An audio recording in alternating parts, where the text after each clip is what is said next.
11. Stop that. Hello! Welcome, everybody! Oh my gosh, this freaking thing. Welcome, everybody! Hello, everyone. Welcome to It's a Long Story, a thrice weekly campaign set in the wonderful, beautiful world of Imea. I'm here with our lovely and amazing friends, the Unearthed Arcanum. Everybody take a look at the camera, wave, and say hi. Hi. Good evening. Oh my gosh. Where's my music, man? Are you guys hearing music? I heard it a little while ago. I can hear it. Mm-hmm. You can hear it? All right. Well, then I'll trust you. Cool. Sorry, we are starting a little bit later in the evening, but it is our last game of our Halloween week, friends. We don't always dress up like this, so enjoy, because I am enjoying all of your faces.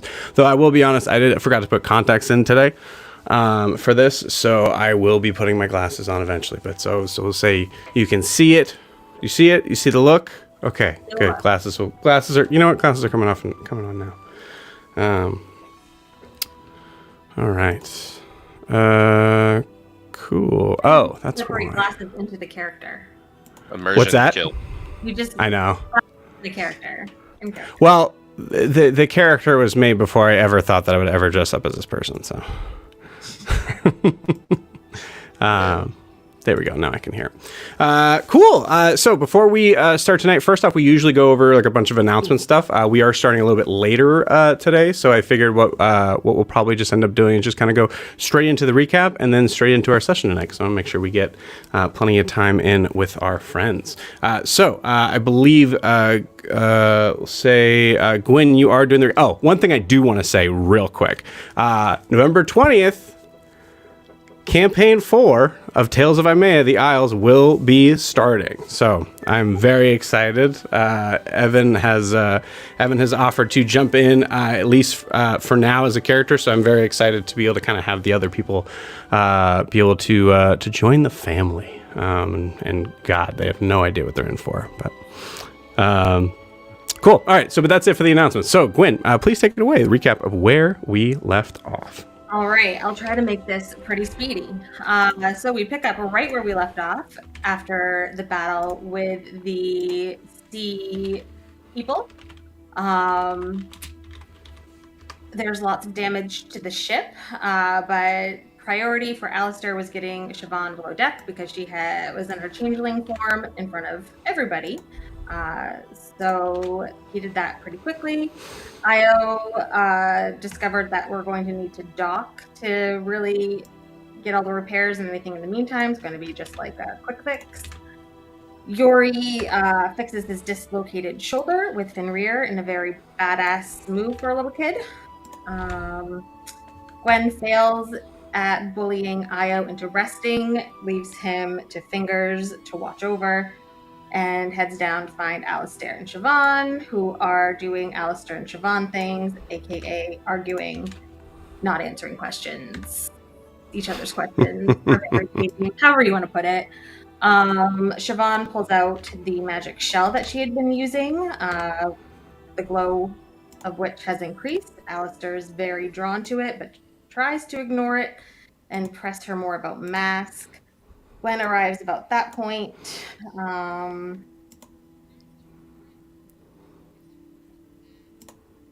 can't read that note. Probably not important. Let's see.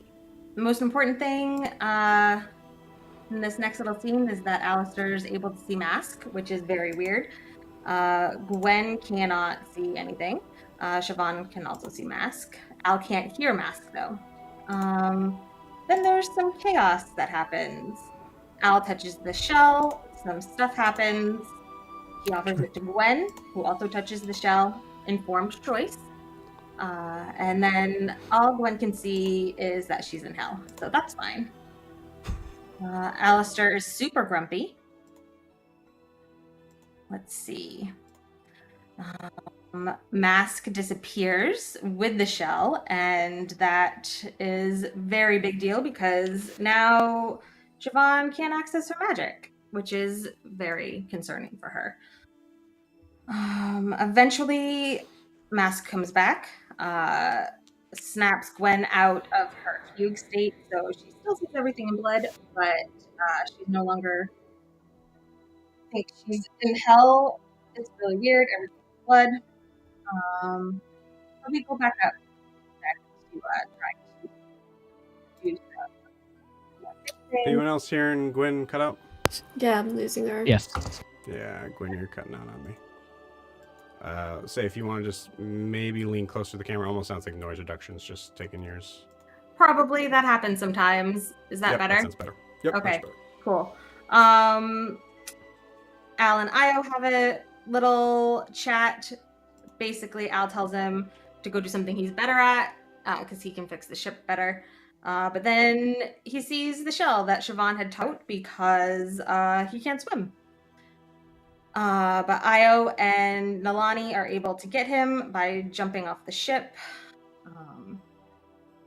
And then able to get him out of the ocean with the shell. Boaz, our captain, has a nice little chat with Siobhan to try to help her out with her freak out. Gwen doesn't really realize anything's wrong, but after a talk with Boaz, she too sees that maybe something is wrong with her brain at the moment. Siobhan and Mask have a little talk about not being responsible for everything and letting him worry about some stuff. Let's see. We end up going to some island that has had zero documentation. Nalani notices something in the distance but doesn't fill us all in on it. And after we have rested a little bit, we decide to split up. Gwen and Io and Nalani go ahead towards this thing that Nalani doesn't tell anybody is there. Siobhan and Alistair head down a path that nobody else recognized, and Yori goes off to climb a mountain with Fenrir. Let's see. We ended the session with Gwen, Io, and Nalani finding a shipwreck. While they were still figuring out what that's about, they were attacked. Alistair and Siobhan find a cool cave with a cool mystery about it. And Yori is mountain climbing and finds some sort of flagpole with the same sort of language on it that nobody can read. And that is pretty much what happened. Cool. Fantastic. The flagpole that no one can read. Well, I just dilapidated rolled really pole, bad on perception. something like a flag. Camera sees a little Gotcha. message, very faded lettering, SOS. Okay. Gotcha. Hey, Evan, can you turn your input volume down? And I'm going to turn you up because you're full on clipping. And I don't know if that's just me or what, but it's pretty heavy. I'm going to listen. Let's go down all the way. Oh, I still sound doubled up, don't I, gang? Gosh darn it.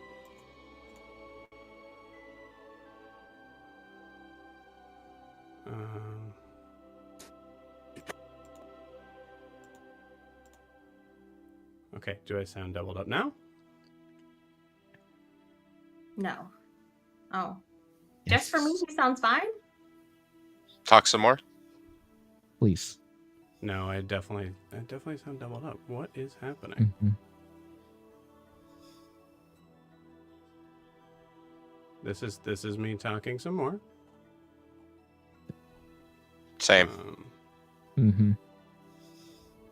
Hold on one second.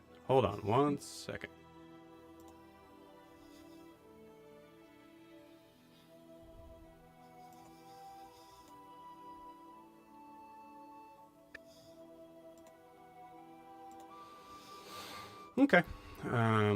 You guys still hear me like that? Yes. All right. Yes. So, Spooky for Halloween. yeah. All right. Evan, I'm bringing you back up, sir. See here, here's my voice. This is what I sound like. Much better. Great. That's the level that works for me. I'm gonna try one thing, gang. Talk some more. You just changed something. I know. Mhm. I know I did. But the trouble is that one thing is also hearing every mouse click. So let me see if I can find something from this. Let's say actually this is a good time to say we're gonna kind of like sort of pull ourselves back into a little bit of a recap. But I'll say while I'm doing this, if everybody just wants to go ahead and roll initiative, and go ahead and put it in the mid game chat, so we'll have that ready to go. What about those of us not there? Everybody. Okay. Good question.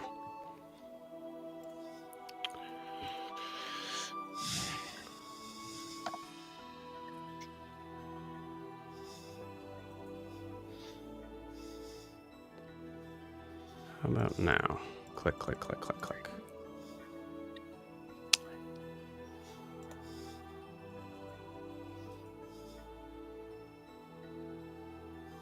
Makes sense.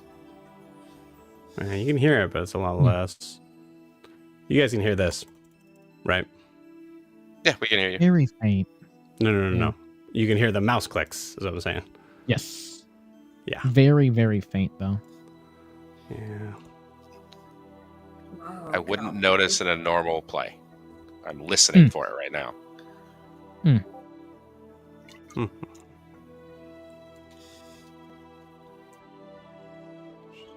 One thing. Nalani, what's your dex?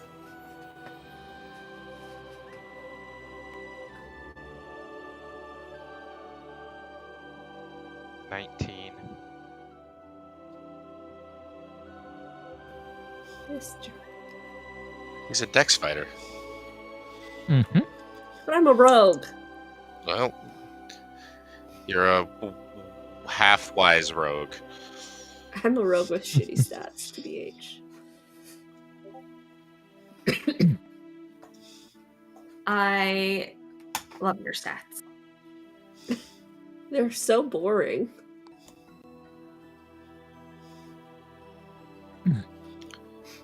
Check. That's a good Check. range. I'm a fan of them, from what I remember. You guys still hearing that click? Nope. No.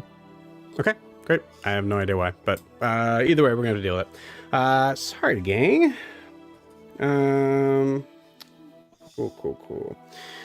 Let's dive in. So what we're gonna do is we're gonna do just a little bit of like a recap of like right where we're leaving off, because one, there was a couple things that I left out. That was my bad on that. So we're going to say, what's happening is going to be happening, but giving you guys a little bit of space beforehand to be able to kind of just get a feel for all that stuff. The other thing I wanted to check in too, did I have anyone roll perception from the Alistair and Siobhan group that to hear what's going on further away? We You were did like not. an hour and a half away from them, though. Because they're moving double speed. Right. I'm trying to No. kind of put it in a realm of like, because this becomes a little bit crazy. I think a small retcon on here would be that we bring you guys to maybe. I'd say you guys are probably you stopped and you're kind of looking through things on the road here, but I'd say you're going to be only, let's call it. I mean, that could be a million rounds. We'll figure it out. We'll figure out how it is. We might have to be a little timey-wimey with that, because you guys are being dumb and splitting yourselves up. And I don't want everybody to die on this first area of the island. So, It would Cool. be pretty spooky if everybody died, though. It would be. it would be This island pretty is pretty cool. spooky, I guess. So cool. perception on hearing. Do you want that? Yeah, perception from both Siobhan and Alistair. With disadvantage, that's a 21. That's a dirty 20. Great. Yeah, both of you hear shouts. I think. Well, actually, I mean, you guys would probably be saying something after like Io getting hit and Gwyn getting hit.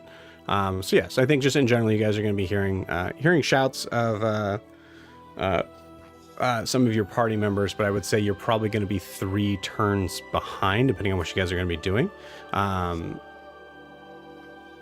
I will say we can also take that time to be able to kind of roll specific things when that comes up.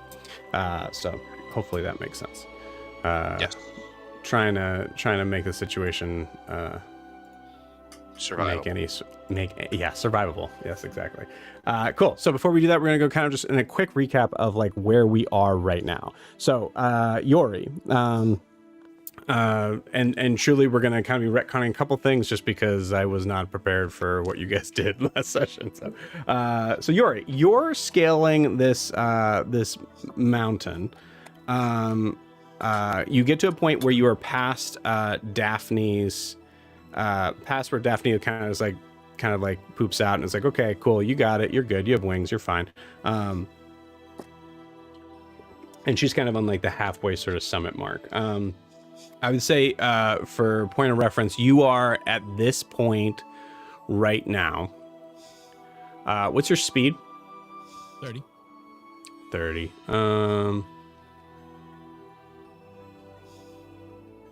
Yeah, so I'd say you're about, we'll call it 250. So you're 250 feet in the air at this point, because this is a pretty dang high mountainside. You're just legitimately kind of like rock climbing on the side here.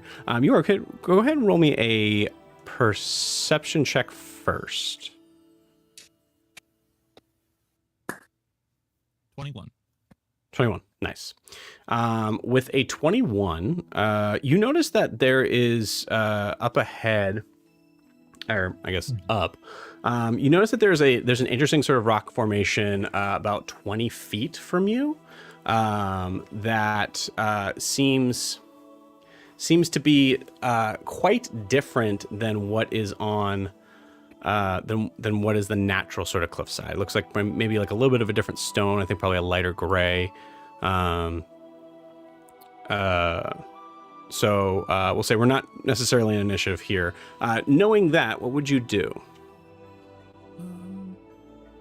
Yeah, I mean, he's just out on an adventure. So if he sees something interesting, something weird, I think I'd absolutely try to climb toward it. Okay, cool, awesome. I'll say too, with a 21, you also notice that it seems like it's, I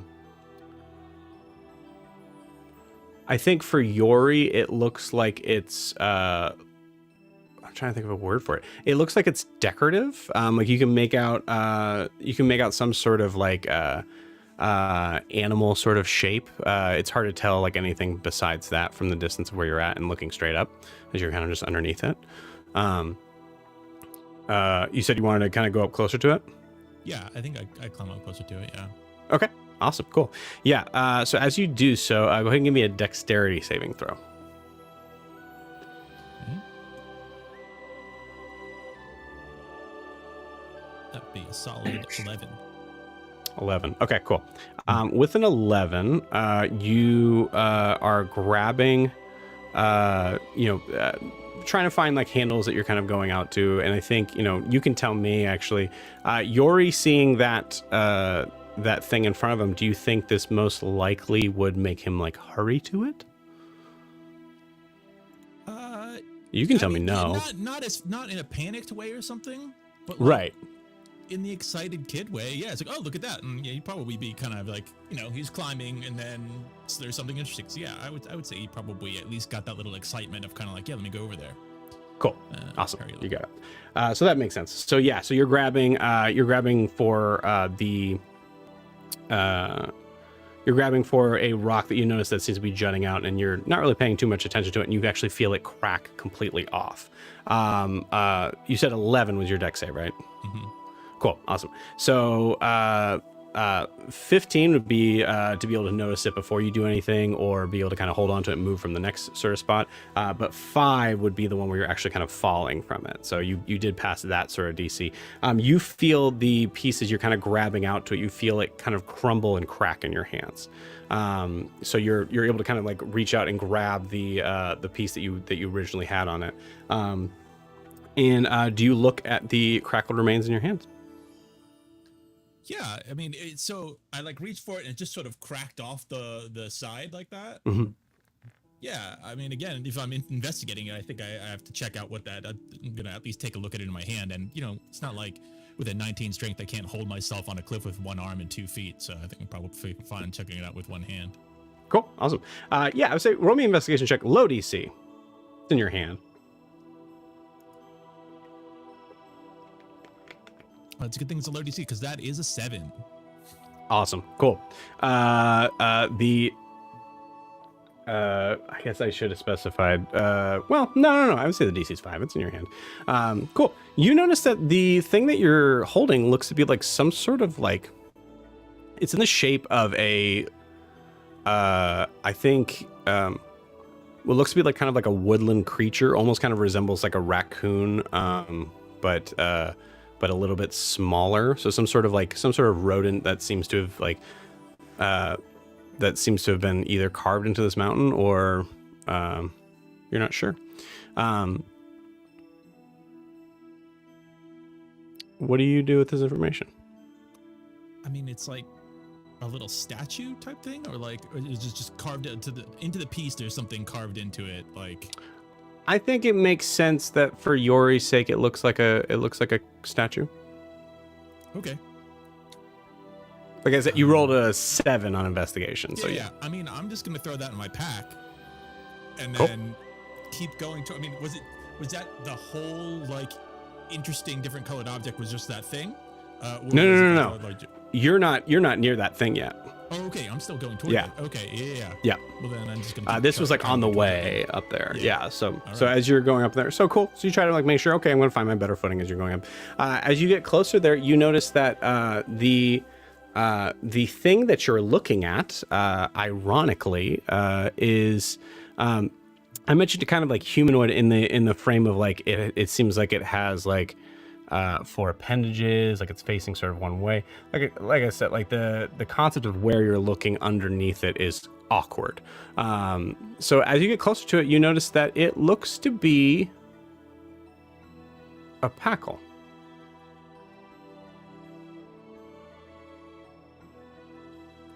Not alive, like a stone carving. Just like embedded into the mountainside there. The Yeah. cliffside? And it's odd. It looks like it's kind of like it's sitting like you actually look down at Fenrir who is just down there like kind of like trying to find their way, kind of like hopping from like ledge to ledge that's around. And it almost looks like this creature is like just standing on a ledge.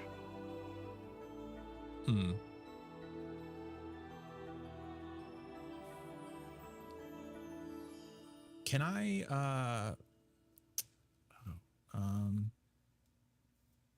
I'm blanking on her name.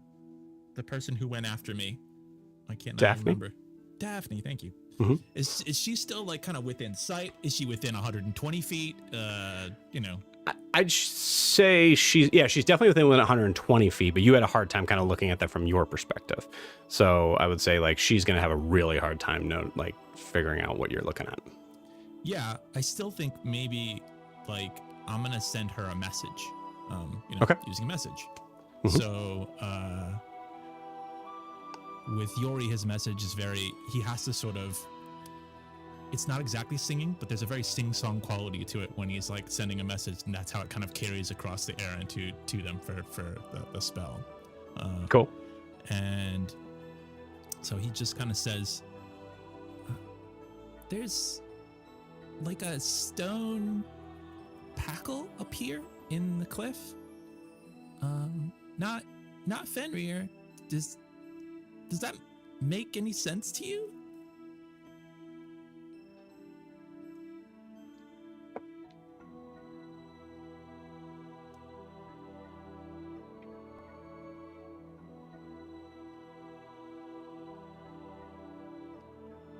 She does not have a message. So she would be shouting back up to you. Well, I'm gonna you point your finger toward a creature within the target hears the message and can reply in a whisper that only you can hear. Oh, sorry. So they can Yep. reply. Sorry. Yeah, I always screw that up with sending. Yeah. So I would say you hear an immediate response of, no. We don't know very much about this island. Maybe there's, I have no idea. Yori, please roll me a stealth check with disadvantage.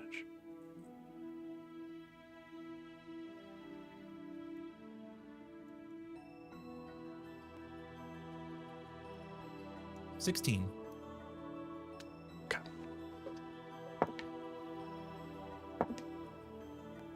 Okay. Yoria, I'm going to allow you to roll me either history or nature check on your situation. Great. They're both. 16 is good, by the way. Good job. I'm just gonna do a nature check, Cool. and that will be a 10. All right. With a 10, it's in. I think you're kind of like lost in the realm of like, oh, it's cool that like maybe whoever made this must like really like Packles. Yeah. Also, I mean, they climbed up here to do it. That's pretty cool. Must have been pretty tough to be up here and kind of, carving something in the rock while you're climbing. That's pretty neat. Awesome. Cool. Excellent. We're going to pause you there. Cool. So we are splitting up the group here on this end. So as you guys are traveling, and this is where we're going to be kind of pulling back even further back as you all are kind of walking along. So we'll say there was this is actually going to be pretty short. We'll say anyone who's with Nalani's group will have to roll this with disadvantage. So we'll say go ahead and roll me a nature check, everyone except for Yori. If you're with Nalani's group with disadvantage as you're hurrying to catch up with Nalani. 3. Nice. Wow, Was that's this- awesome. Sorry to be timey-wimey. Was this within the first hour of our travels? Yes. From like touching land. Yeah. Then I can add the proficiency because that still would have been active then. 10 for Nalani. 19 with disadvantage. With disadvantage on nature? Yeah. Damn, what'd you roll? Not man? even kidding you. I rolled a natural 20 on the good die and a 17 on the bad die. Nice. Wow. Okay. My nature would have been a 16. Okay. 21 Still with not bad. disadvantage. With disadvantage. Wow. All right, gang. Cool. Awesome. Love that. Okay, so you guys are in separate groups. So here's what I will tell you. For those who are moving with Nalani, so that would be Io and Gwyn, and then Zimmer Zephyr, and I believe that's it. I think Alistair and Siobhan, you guys have both Fingers and Gruff, right? Yes. Cool. So for everyone who rolled above a 10, if you roll below a 10, you just don't notice this. I don't think this is something that you're paying attention to. But if you rolled a 10 or above, you notice that the plant life here looks interesting. It's similar to Celeste in the like tropical sort of format. There's a lot of like interesting sort of trees that seem to kind of like loom over and have those large like tropical leaves, obviously like palm trees, things like that. You also, I'll say, rolling a 10 or higher, you also notice that on the ground, there's a lot of interesting looking like flowers and fauna of different bright colors. They're very beautiful. You notice the flowers themselves have a like, some of them are pink, some of them have a very like bright blue, which is really like interesting and odd, and that catches your eye. Io.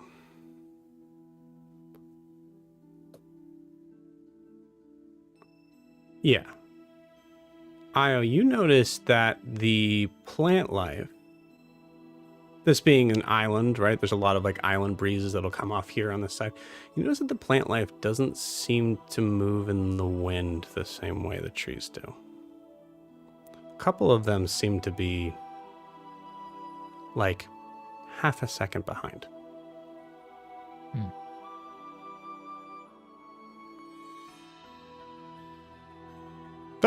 That's what you notice. For those of you who are in the other group, I think was it just Alistair that rolled above a 20? Yeah. Cool. Alistair, you spot this, and you're very certain that you saw one of the plants, which are sorry, let me clarify this. The plants like kind of come up to your ankles. So they are small. They're like that sort of.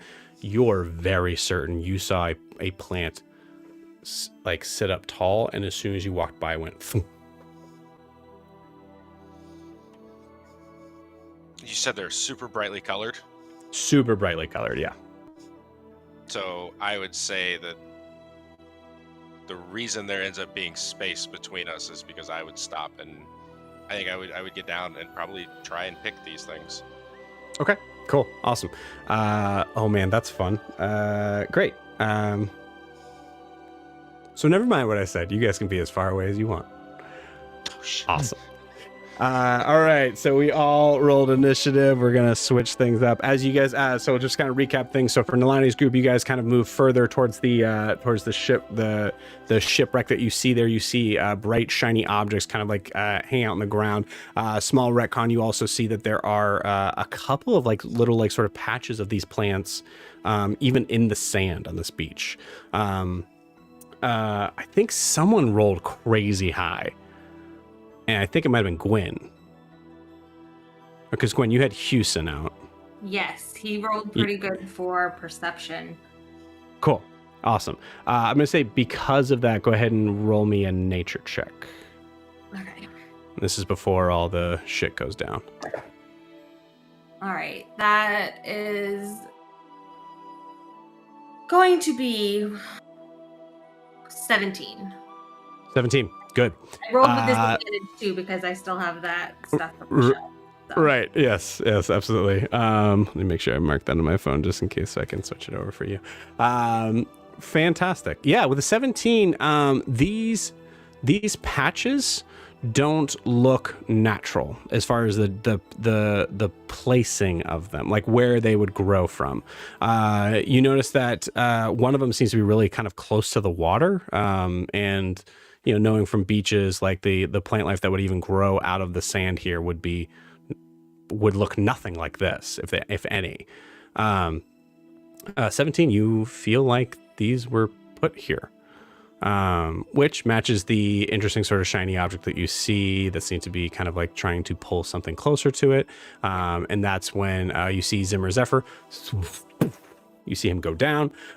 You see Io take a hit as you guys start to kind of back away from the trees. I will say in this moment, Nalani, you notice that it is coming from the trees, whatever it is. So I think, it's up to you guys, but there's probably a level of like, if we get closer to open area, that might be the best way to handle this thing or these things. Right.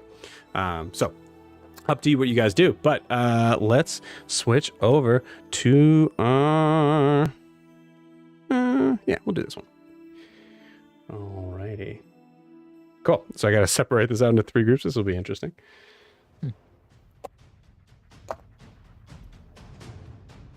Actually, I don't think I will. Maybe this will be funny without it. So we'll do this. Okay. Pretty good.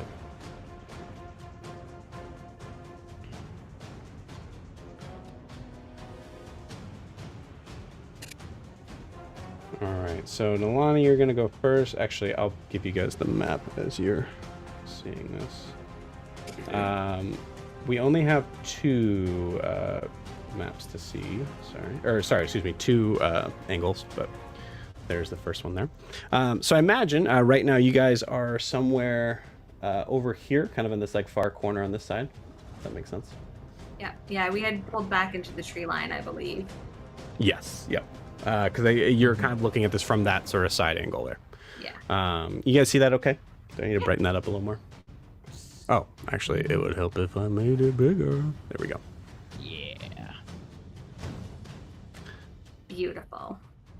Now you know why we're so late, gang. Cool. Nalani, it is your turn first. Nalani, we'll say this is a kind of a new session. I don't remember exactly what we did last time, so we'll say go ahead and roll a perception check for me.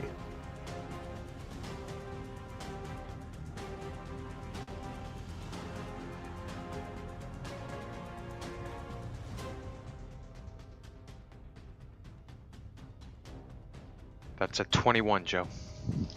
Nice. With a 21, you the last hit that happened to Io seemed like it happened behind you, like closer to the path of where you took.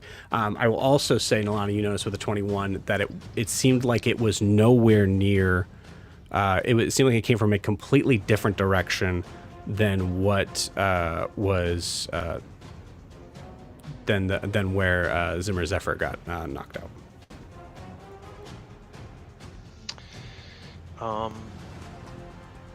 And you said,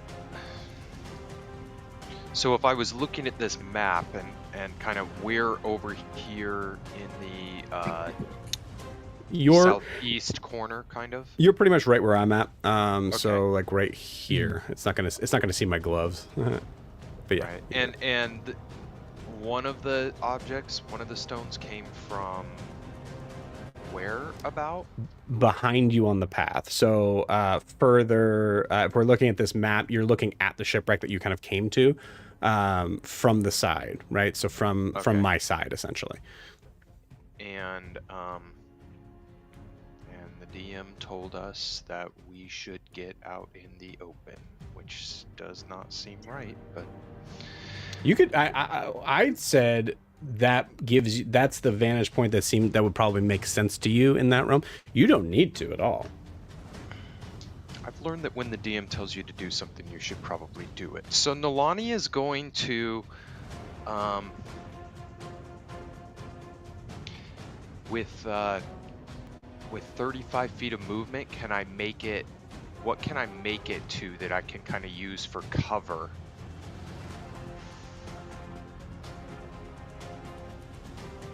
So I'd say you'd easily be able to make it here. I'd say 45 feet of movement. You could also try to kind of move here. 35, Joe. Oh, 35? Yeah, I'd say you can still make it to here. And I cannot, with my perception, I could not see anything that's attacking us. No, not with the 21.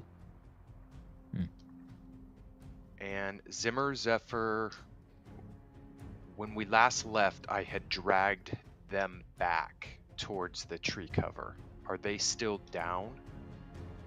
Yes, they're unconscious.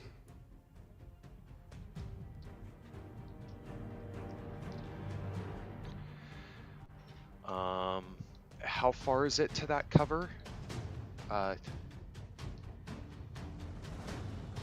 Would you allow me to carry Zimmer Zephyr to the cover? I'll say, because we're being a little obtuse as far as direction stuff goes, I'd say give me an athletics check. Oh, jeez. A 10. Okay. Yeah, you start to drag. Okay, I guess this is the time we say this. You cannot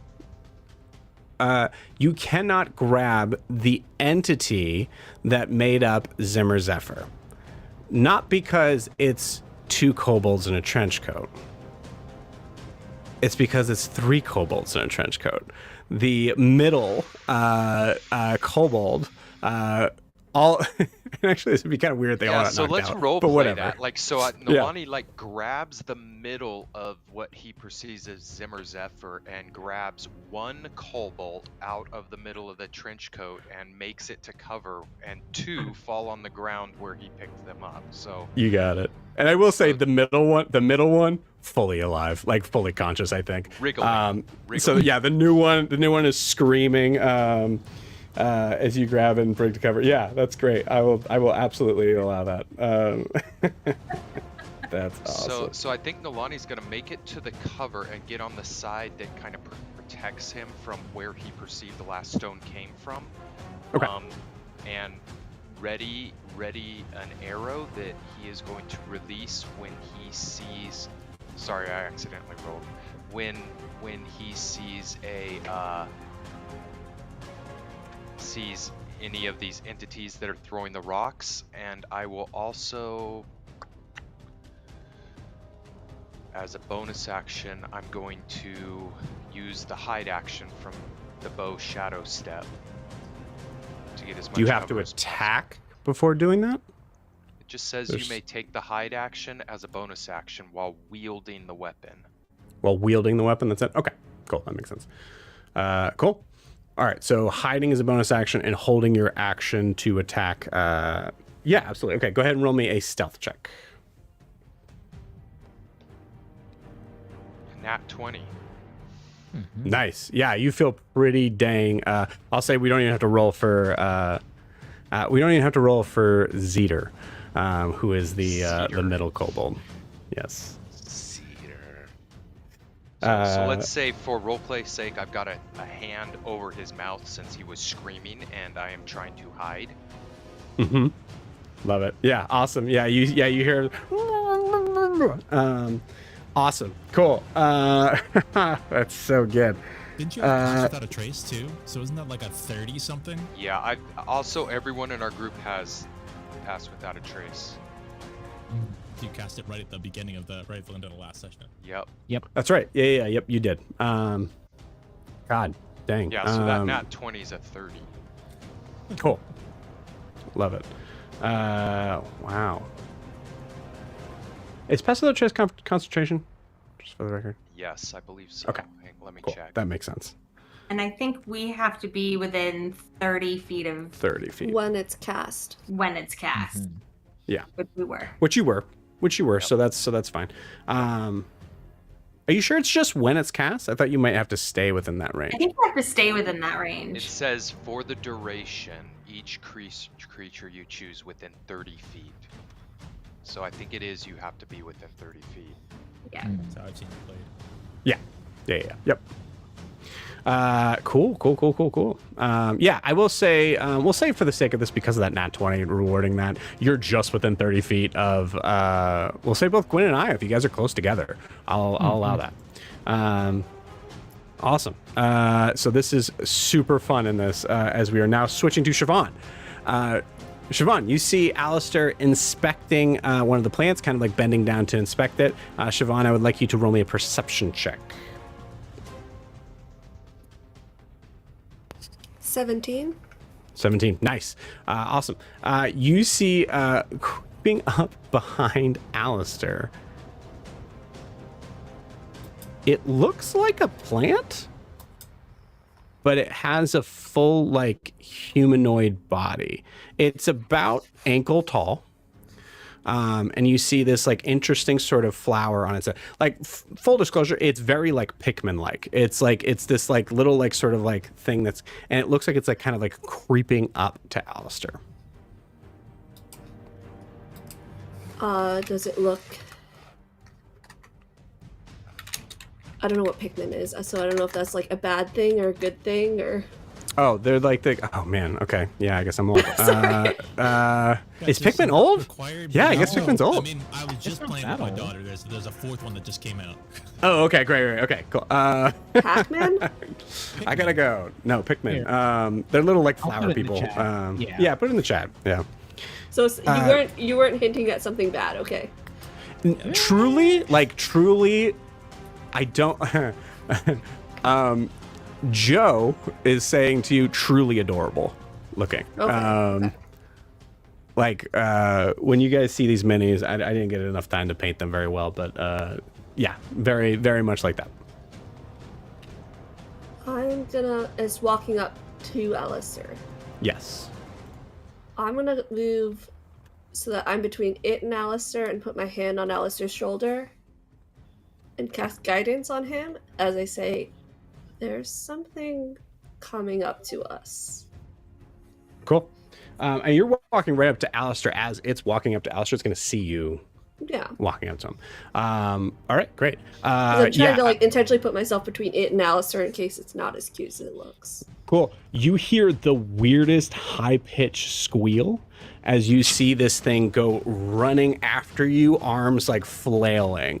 I imagine you're kind of like you're kind of close to being like in this sort of thing's direction. You hear the as it comes running up to you, and then I need a Constitution saving throw. It's not bad. It's my con plus 0. Okay, 18. 18. Nice. Awesome. Yeah, you you see it running up, and you see the flower on its head like kind of like looms in your direction, and all of a sudden you see this of this like spore of these spores that seem to just come out from the top of its head, centered on you and Alistair. Actually, I also need a Constitution saving throw. Would this have been before or after I got to Alistair and cast guidance? This is after. Okay, so that was my action to cast guidance. Yeah. Yeah, so we were in initiative. Did you was I not clear on that? No, I just didn't realize it went right after me in initiative. I think it was preparing an action. Okay. And you interrupted it. So I'm between it and Alistair has guidance. Mm-hmm. That's 14 with the guidance for me. 14? Cool. Awesome. Mm-hmm. You take... come on, dummy. Never find... Freaking, like, I don't know what it is with D4s. They just never seem to... you take 2 points of poison damage. Got it.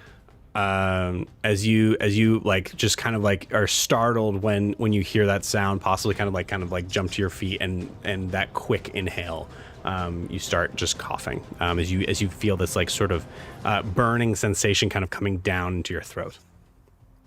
Fun. Fun. Yeah, fun indeed. Cool. I say actually it says Siobhan, it's still your turn. So that was your action. Is there anything else you want to do? I'm just trying to see on the new features if this is an action or a bonus action. It doesn't say. It's use channel divinity. That's just like uses, but it's not. Doesn't take an action or bonus action. It'll say depending on which one it is. I think the one, if you're referring to the one I think you're referring to, I believe it's a bonus action. It should say it on there. Hold on. So I feel like we might need this. It's under limited use. Sorry, guys. You're good.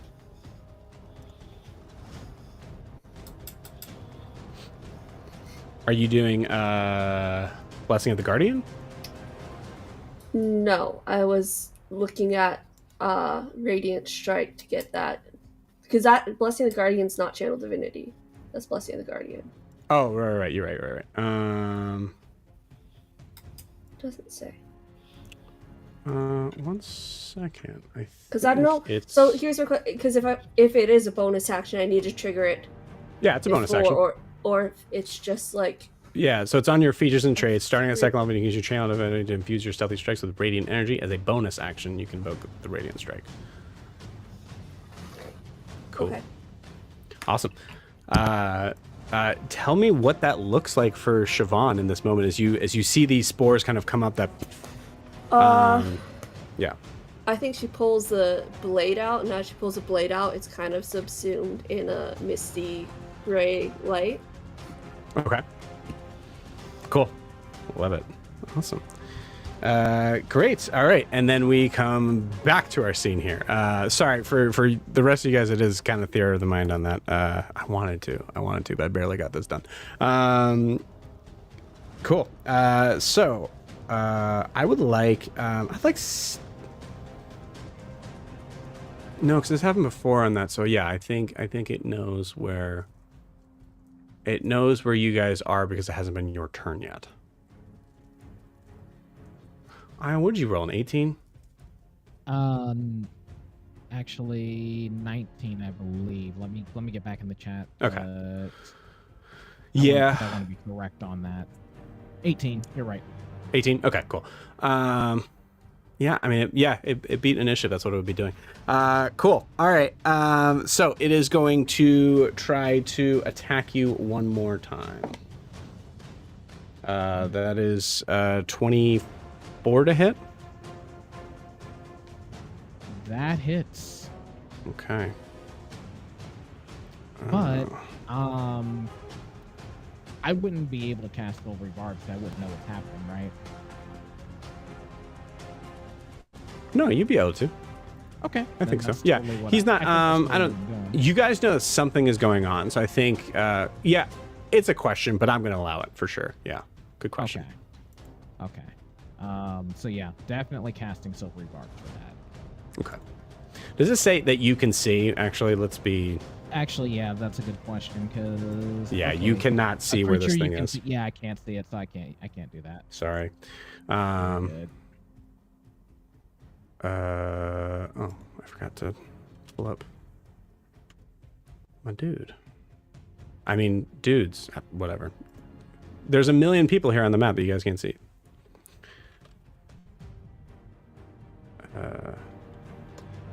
It will be your turn here in a second. I just need to make sure that I know what's happening.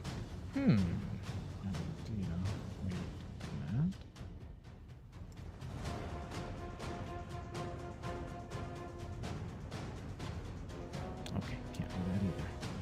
Okay. So yeah, so you're gonna take.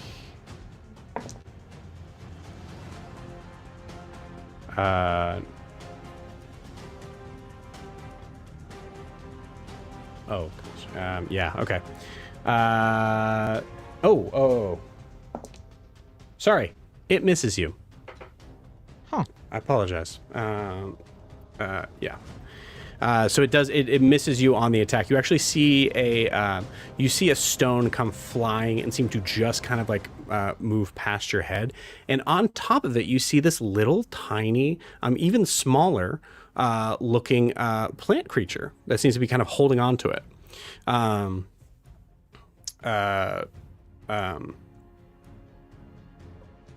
Yeah, I'd say like this creature you see like is like a bright pink. It seems to have like two leaves kind of sticking out, like almost like is it French braids or whatever, like the Padme sort of look on the side of like both on coming on both sides of the heads, and looking even like you haven't seen you weren't there for the other one, but it looks even smaller than that. Honestly, kind of has a little bit of like a Bulbasaur vibe. Cool. Awesome. That was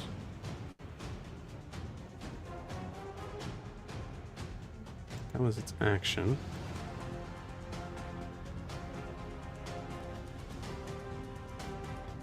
Oh, that's a bonus action. Yeah. Okay, cool. Cool. Awesome. Yeah, I'd say as you look in the direction, because it's your turn coming up. As you look in the direction, you see trees rustling at one point, and then with like a perception check now that it is your turn. Okay. And there we are. And for that perception, good roll. 21. 21. Yeah, very good roll. As you see, you don't see the creature, but you see, where's my thing? You see the leaves themselves seem to move around on your turn right around there. So I would say it's not necessarily that tree. I would say there's probably trees that are kind of behind it, but you see that it's probably in that direction. That was a good roll. Oh, It is your turn. I think Io locks eye contact with Gwen as he points, and then he sends a telepathic message to Nilani. Okay. Is that an action to do that? That's a good question. Remember, you're still in you're in initiative now, Right. so those things will. I think that might be a bonus action, but let me see. Telekinetic speed. telepathic speech. That looks like it's a bonus action. Great. Yeah, Cool. bonus action. Perfect. Got it. And I think with that, Io is going to, in that direction, that's off the map, right?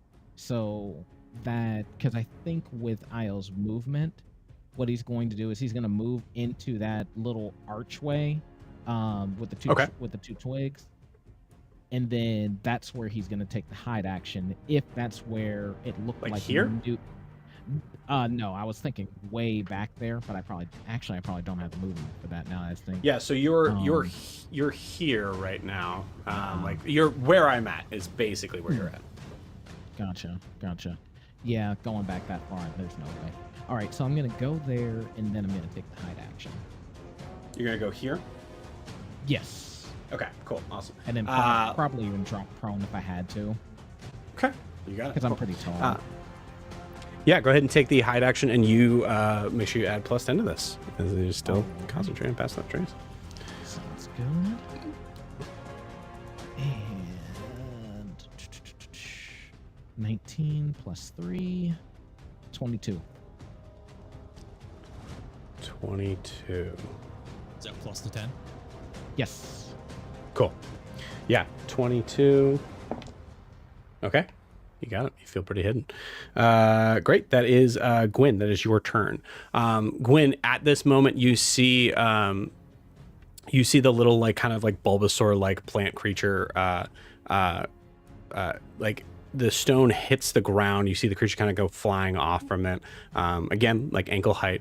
Kind of like picks itself up and kind of like wriggles out. Takes a look at you, and you see like it truly is like the only difference of it being just a pink Bulbasaur is that there are flowers that are kind of like on either side of it rather than one in the middle, but like eyes about the same size, like that, like everything's kind of like built into that. As you see this creature kind of like look up at you and then scuttle into the grass. Is it making any sounds? Like the one we didn't see was screeching as it came through. Is it making any sort of vocalizations at all? Yes, I cannot make those sounds. They're cute little high-pitched animal noises. Okay. Does it sound like a language, or does it sound like animal noises? Oh, good question. It sounds like animal noises. Okay. Perfect. All right. And it's covered in blood. That's cool. Oh, yes, I'm so sorry. Hold on one second. As it's flying by her. Gwyn, what are you doing? Nice. Yeah, very nice. So I think as it's in her peripheral vision, it looks normal, but then as she focuses on it, it's all of a sudden covered in blood. What we decided when she's not paying attention to things, it looks regular. So I think Gwyn, do I see where in the grass that it went to? It kind like I would say it looked like it just kind of like ran off the path. I will say, yeah, and it wasn't the stone. It seemed like it was standing on it. Yeah. As it was being shot out. So I would say, you do know that most likely it is not the threat here. Cool. All right. I think as a bonus action. Nope, never mind. I forgot. I am out of spell slots. Never mind. And I don't have that spell anyway. That's a different character. Okay.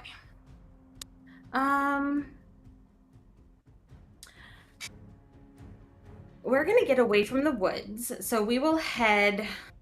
Is there anything else to sort of hide behind within 30 feet of me towards the beach?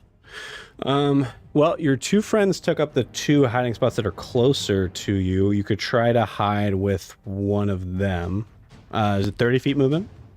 Yeah. You know what? She is just going to head towards Nalani because I think that is a slightly larger area. Okay, cool, awesome. I'm gonna say at this moment, because to get to Nilani, you are like to kind of make that. I assume you're kind of like trying to get like just a straight shot and like sliding down the dune into that spot there. Yeah. Yep. Cool, awesome. Give me a perception check with disadvantage. Everything's disadvantage, Joe. And you could convince me that to be a different roll. I will say, could be investigation, could be nature. Yeah.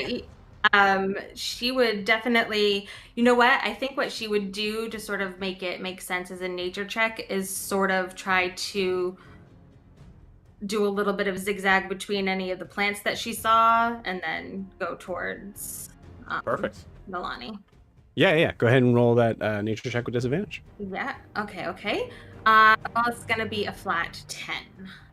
Okay, cool. I'll roll to contest that for the 10. Yeah, no. Cool. You run right across from your current position to where Nilani is. And you slide down the dune on this side, and then you're positioned here. And I think as my action, what I would like to do right behind your head, is that like a little wooden pile? It looks like It's a a- campfire on our end. It's a but pile of blood to you. It is a pile, but is it a pile of blood covered? No, it is actually one of the plant clumps. And you know that because you kind of ran by it, but you also noticed it before. You know with what? the... That works. That still works. As I go by, I'm going to just in a 5-foot square make it look like that's on fire using minor illusion. Mhm.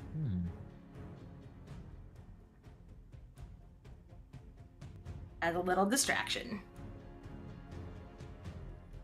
All right, Jess. Wow. Okay.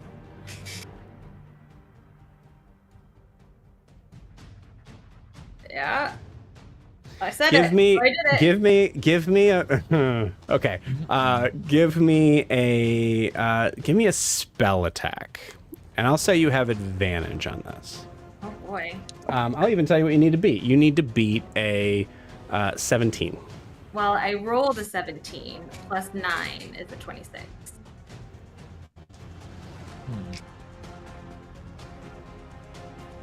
Okay. This is a little screwed up because it just kind of took its turn, but this would do nothing but move in your favor, as that is a crazy and very smart idea. Wow. That's great. I love that so much. Cool. I'll bring that brightness down back down. Hopefully. And yeah. Cool. I'm going to say, like, you even, so your minor illusion was your action? Yes. Okay, cool. Say this is going to happen in response to that. We'll call it kind of a reaction here. So you can do a bonus action now, but you might want to hold on to it. It's up to you. I don't really have any bonus actions to do except fly. I don't want to fly right now, so. Cool. You got it. You hear a... Man, you hear a blood-curdling sort of scream from not only creatures that were inside that plant clump, but from the area of where that tree is. So give me a second. All right. Cool. And one more question, Joe, as you're setting that up. The thing that Nilani is hiding behind, is it solid? Like, is it like or is it a sand mound? It's a piece of the ship. It's a platform. It's like right. essentially kind of like where the crow's nest. Stand up on the platform as she's doing this. You got it. Cool. Yeah. Holy crap, Jess. And because, yeah, to everybody else it looks like a fire who sees it, but to Gwen it looks like a blood fire. Yeah. Because even her brain is affected by her magic, we'll say.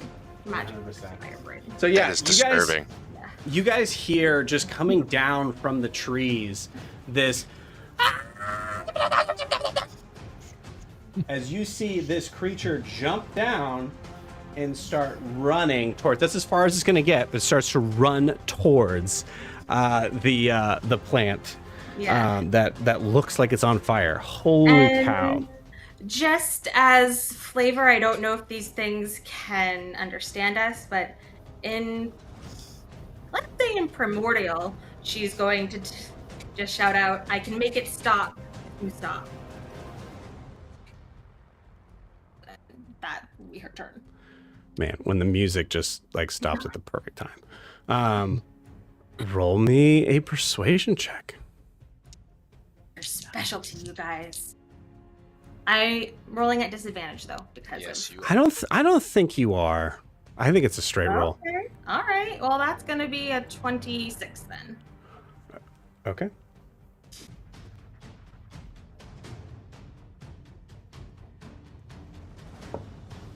So here, okay, cool.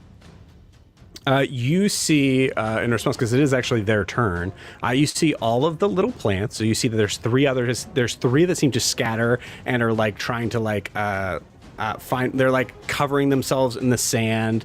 They're trying to like get this imaginative fire that clearly must have burned them off. You hear this like high-pitched sort of squealing as you see this figure come running towards them. The figure, you shout out in Primordial, "I can make it stop." The figure that's running towards them makes no, doesn't seem to, is just making a beeline and doesn't seem to, I'll say just this, because that was really good, doesn't seem to understand you at all. Yeah. The plants, however, look at you and all just start nodding at the same time.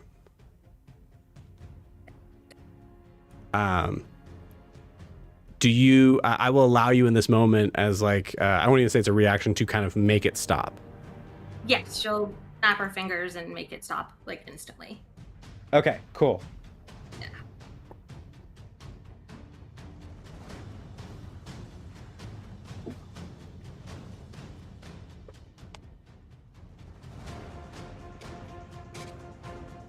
Okay, cool. It is their turn, so here's what I'm going to do for that. First off, we're going to take this off the board because it's not going to be necessary anymore. Hey Joe, before they take their turn, would Nolani have released his held action when this creature ran across the sand? What was the trigger? Seeing the creature that was throwing the stones. Oh, yeah, absolutely. Yeah, go for it. So I already rolled a 14 plus 11 to hit, so that's a 25. 25 hits for sure. And this is going to be a grasping arrow. The initial damage is going to be 13, and then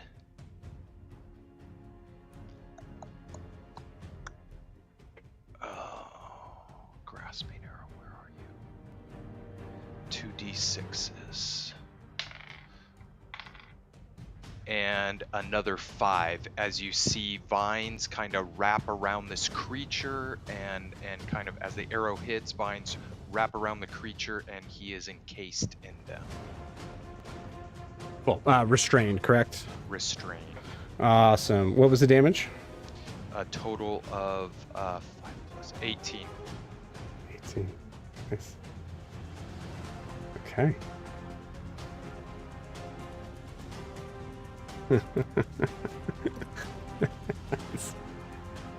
I've spent so much time on this map, you guys. Good job. There's nothing. There's no. Wow. Okay. Cool. Oh my God. Great. So it is all of the plant's turn. So we're gonna put 2 here. we'll say Gwyn, because you just been just like honestly just truly killing it on rolls. Gwyn, you see all those clumps, you see creatures kind of start to come out.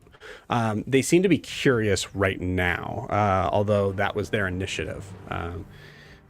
You see the ones that you convinced, I can make this stop right now if you stop. You see them, I'll say, actually, roll me a... No, you've already rolled... you rolled nature at one point, right? Yeah, it was the most I recent think- one was just a 10. I think it was a 10. Yeah, so go ahead and roll me another one. Sorry, this initiative's going slow, but I guarantee you we're not going to be here very long. 15. 15. Okay, cool. With a 15, you actually feel like the little Pikmin-like creatures are actually running to go and talk to the other ones. So they're out. That's their turn now. Most likely at the beginning of their next turn. Yeah, at the beginning of the next turn, they're probably going to be fine. I think in your perspective, Gwyn. That's crazy, gang. Love it. Okay, cool. Switching gears, we have Fingers. Fingers, you see. Let's see. Cool.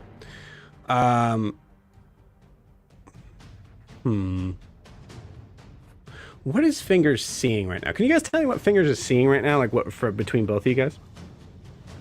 Well, Alistair's kneeling down, right? Looking at the plant. Yep. And I moved around him to get between him and the screaming plant.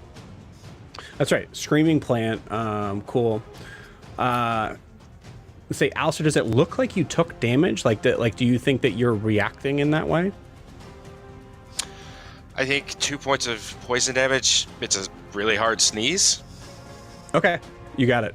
Cool. On Fingers' turn, yeah. All right, that's great. So on Fingers' turn, just kind of turns around, looks at you, and goes, "That's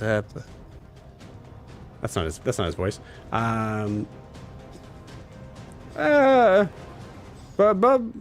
Bahamut bless you, and that's his turn. Great. Alistair, it's your turn. He rolled a 2 on perception. So he's like understanding what's going on. No. Oh. Full on. So during this time, though, I have this thing. Are we close enough that we're hearing the fighting going on down the path? Yeah. Yes. Yeah, I'm gonna say yeah. It's just gonna make more sense for you guys to eventually come to the scene. Yeah. All right. So I think then I'm gonna. I have like the shoulder like messenger bag. I think I'm gonna swing it off and try and as it's coming around, open it up and catch the flower in the bag, and then shut it. Okay. I love that. Give me. You do have guidance. Yeah, in this case, this actually kind of works. Sleight of hand. Sleight of hand. Got it. I don't think it's a grapple. These are tiny creatures. I'd say if you want it to be athletics, I could. 15 is pretty dang good, though. Was that a 15? Plus guidance, so 18. 18? Yeah. You full on. That's amazing. You full on just like you hear this.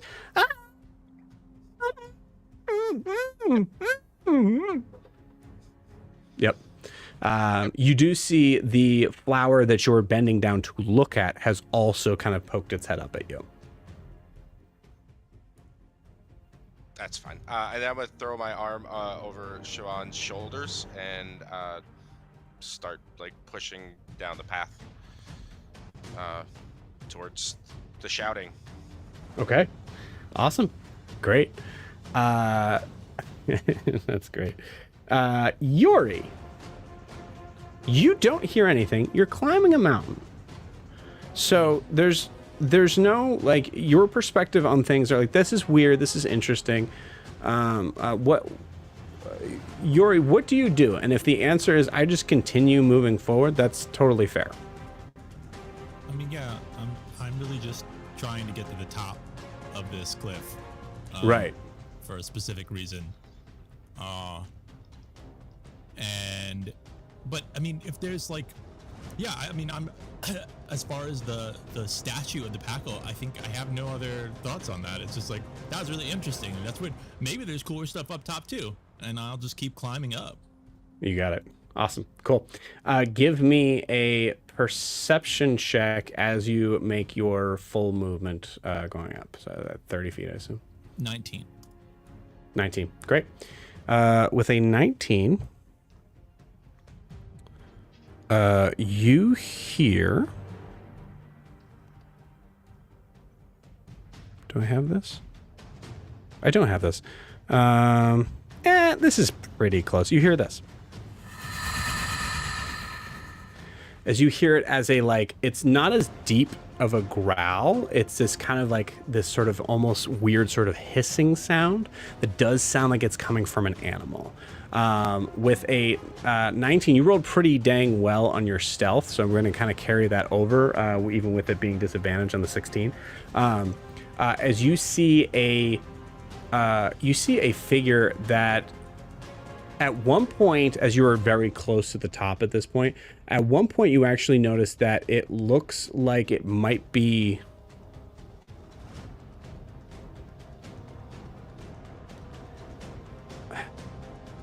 I think it at first kind of like looks like some sort of like snake-like creature to you, until you see that it has not 2 legs, not 4 legs, not 6 legs, but 8 legs extended out towards the ground. This creature is large in shape. Looks to be like some sort of reptile. You can see kind of like spikes kind of coming up from its body. You see these glowing bright blue eyes that, as you see it kind of like looking around, it seems to have heard something but has not noticed you. I'd say feel free to roll to try to figure out what this creature is if you'd like. Anything you think you'd use. Sure.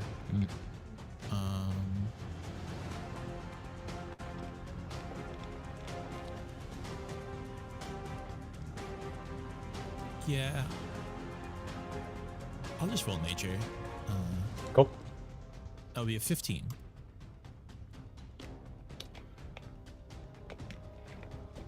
That feels pretty good. Yeah. Cool. All right. Thank you, Dice. With a 15, you see this figure is looking around, trying to kind of figure out where that sound's coming from. And you see it kind of turn towards something that you couldn't see because it was blocking it before. So it kind of like turns its head completely like sort of around to the side of its very long body. You see it, it's the body itself is probably extended out to be maybe somewhere between 10 and 11 feet, like fully extended. And you see it chomp down on something. As it seems to kind of like move back in its space, you see it kind of like, there looks to be like a hole that it seems to have crawled out of. You see as the figure kind of moves back, you see that there was a sort of like a oh man, what are they called? They like pop out of holes. Gopher? No, not a gopher. Prairie dog? Meerkat? Meerkat. Yeah, meerkat. Yeah, we got there. Mitch, you were like that was beautiful. So yeah, some sort of creature that looks like that. That you're not very familiar with, but you see it is fully made out of stone, and you see only half its body. At this moment, you recognize you've heard of these creatures before, and this is bad. This is a basilisk. Yeah. Easy. I'll just go punch it, and it'll die. Actually, I'd say with a 15, I'll give you this too. A basilisk is typically, as you know, to be a medium creature. This one looks bigger. Right, and also, I think Yori, despite any bravado, understands that a basilisk is very dangerous. Very dangerous. It's not running after. Oh, it'll be awesome. It'll be a great tale to my epic to get turned into stone and eaten.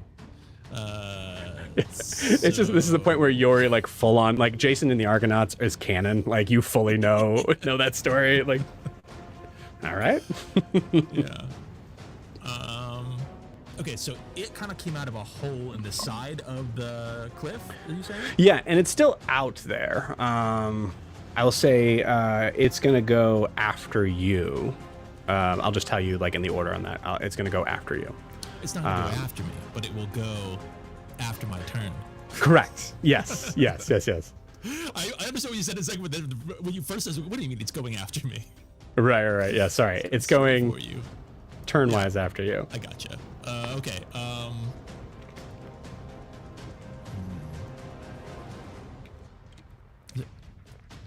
It has wings as well? Does not have wings. Does not have wings. No. So I'll give you the I'll put the image in there, but like it's straight up the D&D Beyond image, except that it seems to be longer, like much longer. This is a different sort of version of this creature. That's not what I wanted to copy. Yeah, so you see many legs. You can see its head's kind of rather small compared to the rest of its body, but these 8 legs seem to be more stretched out than what's in that image. Yeah. And just to confirm, because I actually don't know that you have to tell me the CR or anything like that. This is something that Yori would know is not like reasonably battleable.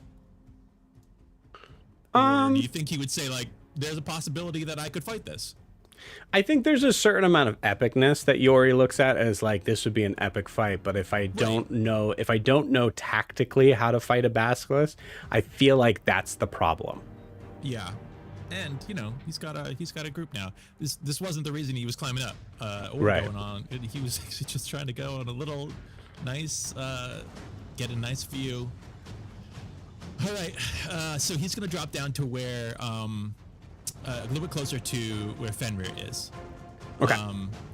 And he's gonna tell Fenrir, hey, I'm sorry, I really wanted this to be a bit more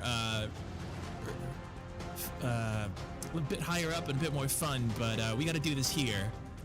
And I'm gonna cast Reduce on Fenrir. Nice. Good idea. While holding him. Cool. I'm going to also use my bonus action to do Giant Smite, turn myself large, and I am going to kick off the cliff with Fenrir in my arms, open my wings, and try to glide away from the cliff. Cool. So I wanted to do it at the top, but we can do it here. Right. I would help him to fly. Love it.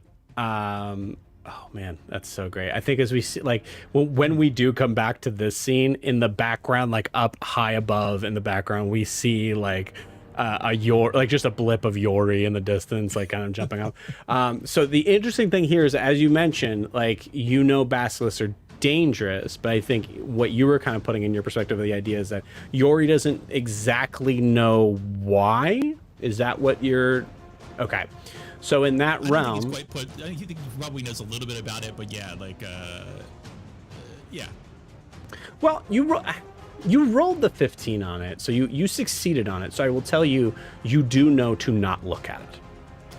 Right. Yeah. I wasn't sure whether it was something that like it looked at you, like a sort of beam. You don't want to make eye contact with it. So long as you're not looking at it at the same time, that's correct. That's okay. Okay. Yeah. Well, good. Well, then, I'm not looking back. Because as soon as you Giant Smite and leap off, it's gonna see you. Right.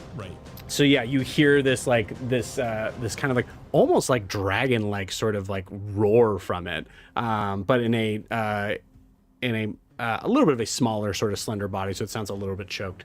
As you see it seem to move extremely quickly in your direction, but you're already far enough away from it. So I'd say you see the legs, you happen to notice like, oh, okay, this thing could have easily gotten to me from where I'm at. And you take a moment. As long as you close your eyes before you get enough distance from it, it is not going to be able to attack you. So assuming that you're doing that, yeah. I'm also, I mean, it would have to be the next turn, but the next turn I'm gonna message Daphne to run. Okay. You got it. Yeah, absolutely. Fantastic.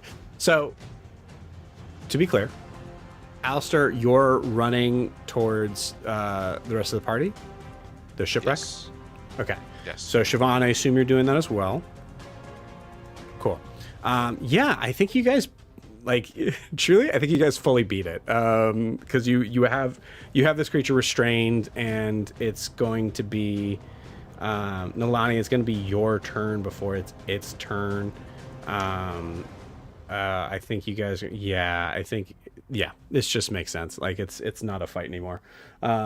Cool. So I'll say, as you all are kind of catching up, we'll do this actually. Everyone except for Yori. Yori, I think you're going to be gone for a little bit. Actually, we'll say this. Yori, give me a perception check. You're pretty dang high. Yeah, it's only a 6. Okay, At cool. best, I would be flying in the direction I know that they kind of.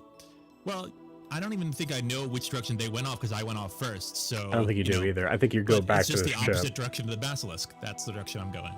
You got it. Yeah, I say you're probably kind of like flying back to the ship as you're gliding down. Yeah, That's great. And Alistair, Siobhan, Fingers will catch up.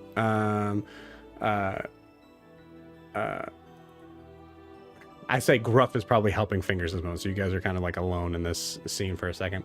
As you all stand around this creature that seems to be kind of like held back in this thorny sort of vine thing. Yeah, cool. It is like trying to kind of break free and looks and is eyeing you all in a way that seems like truly a wild animal. But what you see at first looks like a goblin. An interesting thing is you guys all kind of like catch up to this one point. Alistair, you notice that on the goblin's forehead is a mark of a square. And as you guys are thinking about what you're going to do, we're going to take that moment to take our 10-minute break. So we'll see you guys in 10 minutes. That crept up on us. So cool. We'll see you guys in a little bit. All right. All right. See you then.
welcome back.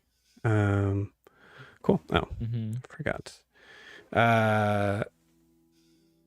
So you're all staring down at this creature that is kind of like caught up in the magical was it thorns and like twigs sort of thing, Nalani? How would you describe it? Yeah, the what way it's I trapped in? imagine it is just kind of vines, like with spike, like rose vines and occasional leaves, like wrapping up around them. Cool. Awesome. Yeah. So you see this creature kind of tucked away in it, and I would like you hear it yelling at you all. Where are you? There you are. I think that's it. And there's the creature you see. The sounds you hear as it is being kind of withheld is odd. It sounds you're not picking up on the language. But anybody who wants to roll anything can do so.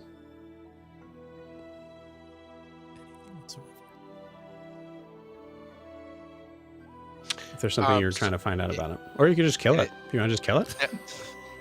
It is. Lynn would like hold up her hands to Nalani and Io and just say, "Let's not escalate anything right now." Yeah, the way I kind of imagined it is Nalani had his bow drawn and Gwen had already kind of talked him down a little bit. Otherwise, he would have killed it in the next turn. Gotcha. Or tried to. Yeah, no. What sort of check honestly, would it be to sort of determine if what this creature is doing is like any sort of like early language, if that makes sense?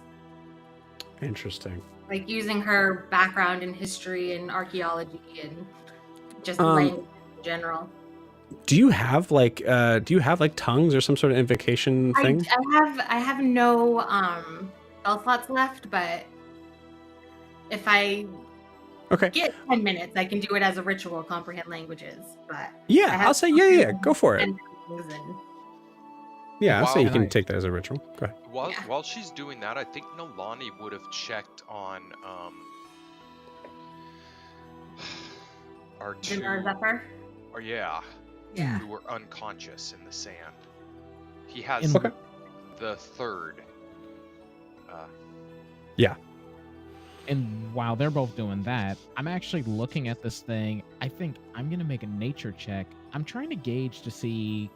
It does seem kind of goblinoid. I'm trying to gauge how old does it seem to be. Does it seem like an adult goblin, a child? Yeah.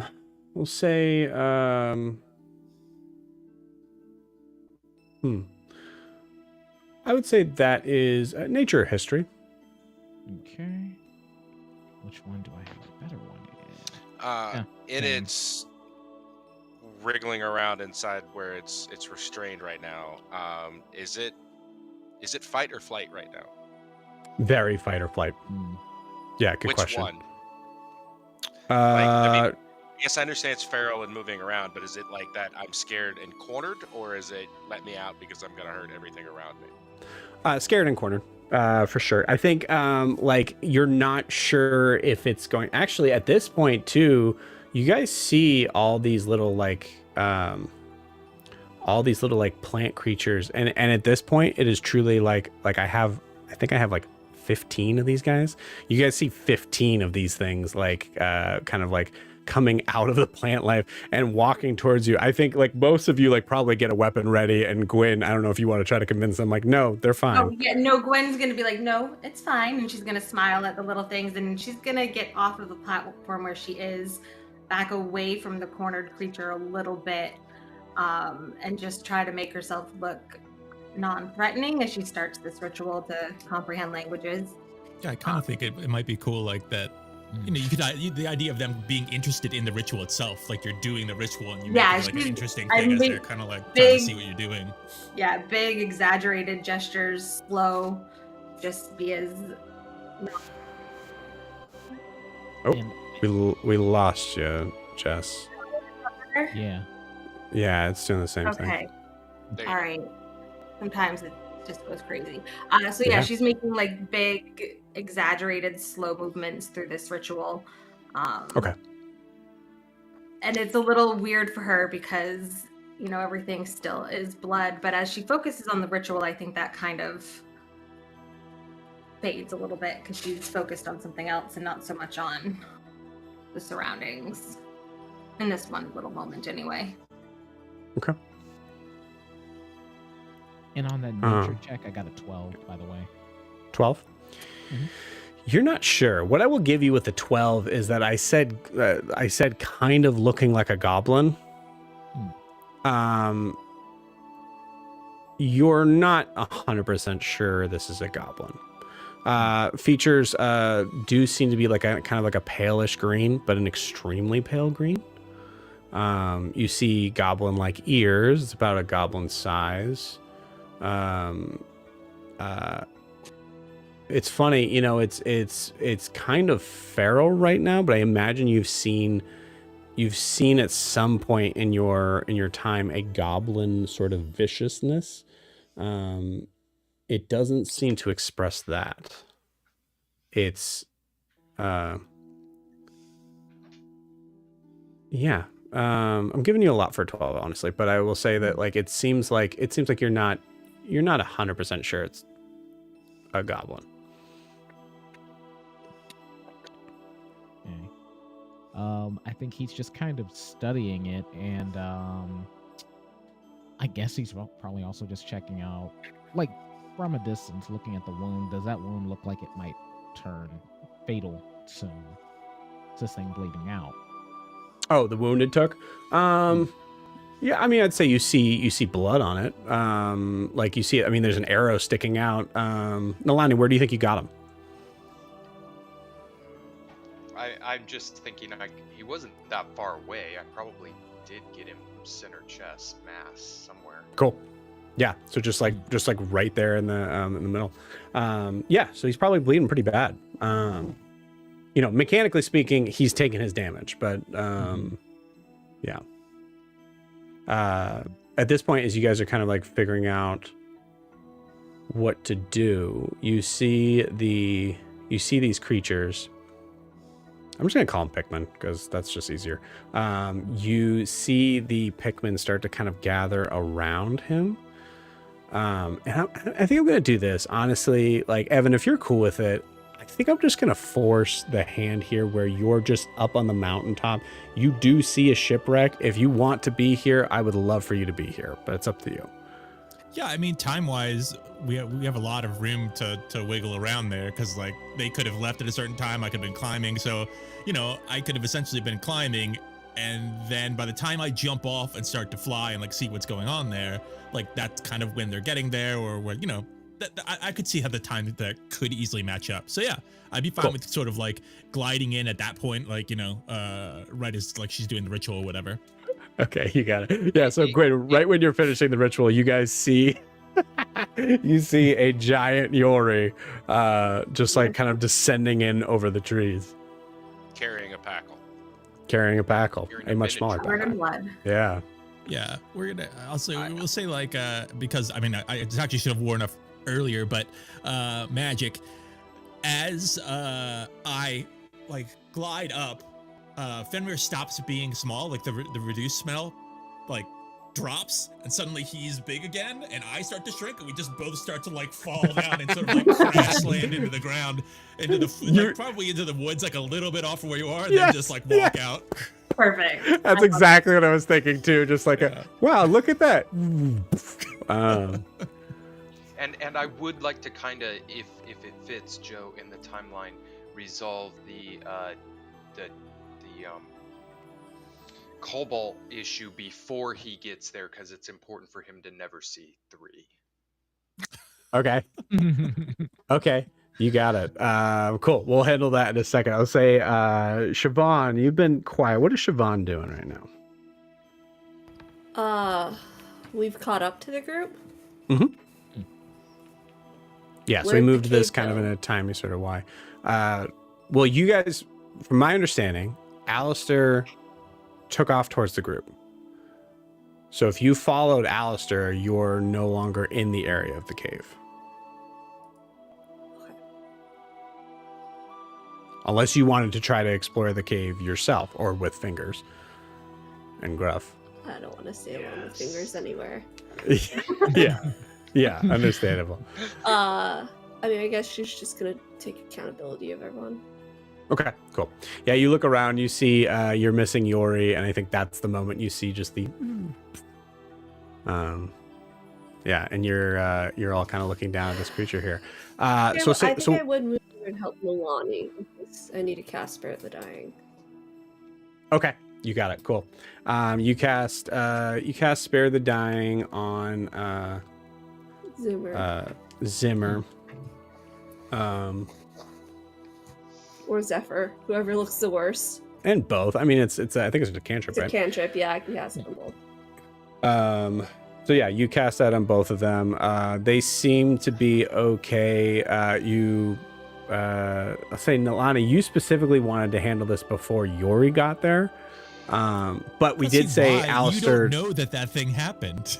You don't know that I think there's only one guy in there. That's like... true. I don't know that. Nalani doesn't know that. Oh, okay. That's why you were doing it. I had no idea. I was just going with it. So yeah, so we're in the process. It's hard because they're both unconscious. There's two that are unconscious, so I don't know how that would work on like putting them back together. Which order do these go in? Is this one? Yeah. Zeter looks extremely bashful. You actually get the feeling that Zeter does not talk. Buddy. Zeter, as I think they're kind of like I think you kind of like position them down like kind of close next to each other. Zeter just happens to kind of like sits down in between them. Just has to be in the middle of them. I think Nalani's. So Siobhan, Alistair was wrong. You know, I think we should note that there's actually 3 of them, not 2 of them. Right. I think I kind of hold up the third, and like there's 3. Priorities, Milani. There's 2 unconscious kobolds. There's 3. Can I sign in Thieves Can't to Zeter just to see if he... I'm just going to sign Thieves Can't, are you okay?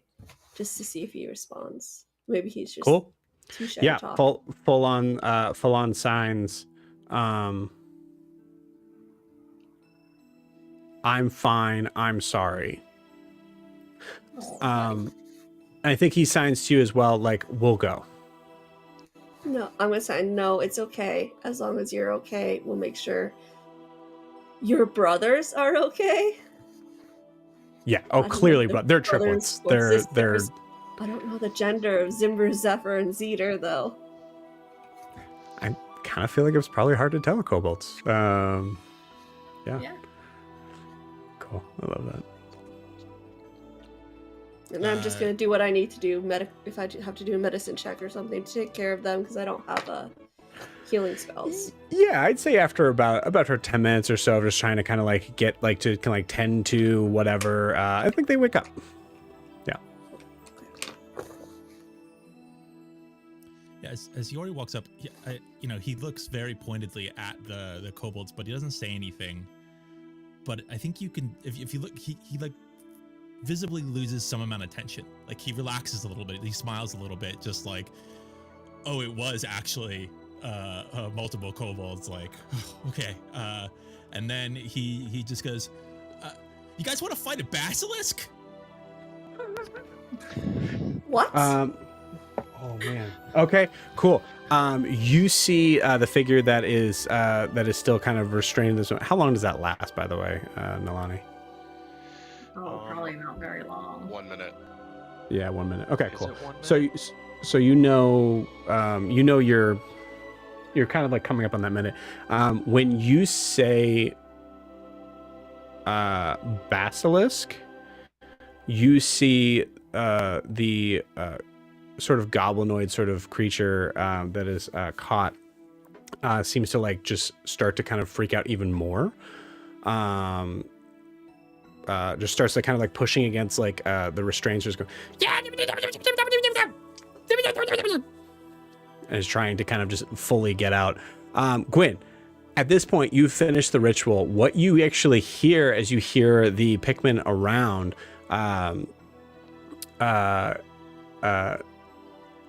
you hear them like kind of making some sort of noise, like kind of like a soft like ooh, and you just hear calm, calm, calm, calm, calm, calm, calm, calm, calm. Seem to be directed at this goblinoid creature. Cool.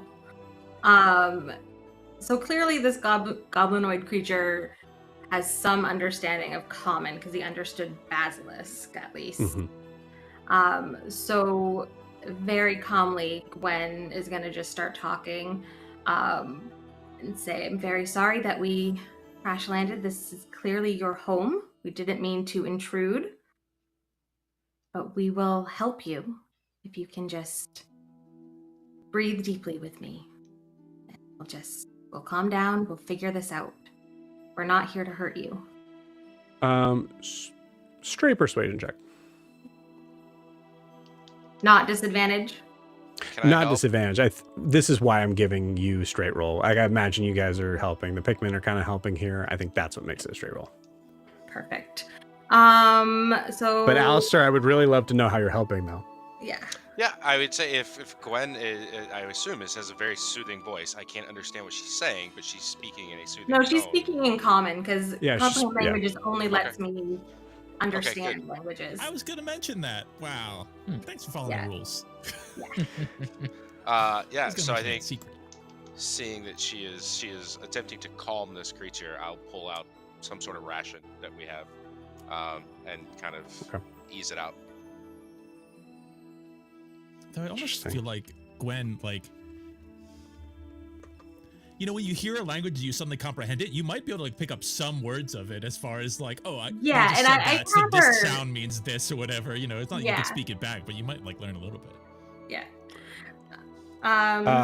This is important, Gwen. You hear the Pikmin speaking what you assume to be primordial. She knows primordial, so the goal of your comprehend language was to be able to try to converse with this creature, this goblinoid creature. Goblin creature is making any sort of language at all, like, or is it just gibberish? It's just gibberish. Okay, but he seems to understand at least certain words that we're talking. Okay, cool. That was the goal of it, yes. But persuasion is not her best roll, but still +8, so 17. 17? That's pretty good. Nice.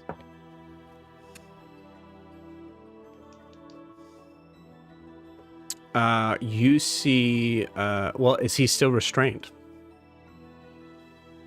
No? Okay, I wouldn't think so. So you see he picks up his shield that you now kind of make the connection of like, that's from the deck of the ship. That's what that was. That square cutout was the deck of the ship kind of in his hands. You see him kind of like start to kind of like, he puts his shield up from you all, and you see he has a staff on his back. And you see there is there's no bow to be seen or anything like that. What you see is a I guess for you guys it would just look like a cloth on that, but I'll tell you guys straight up, it's a sling.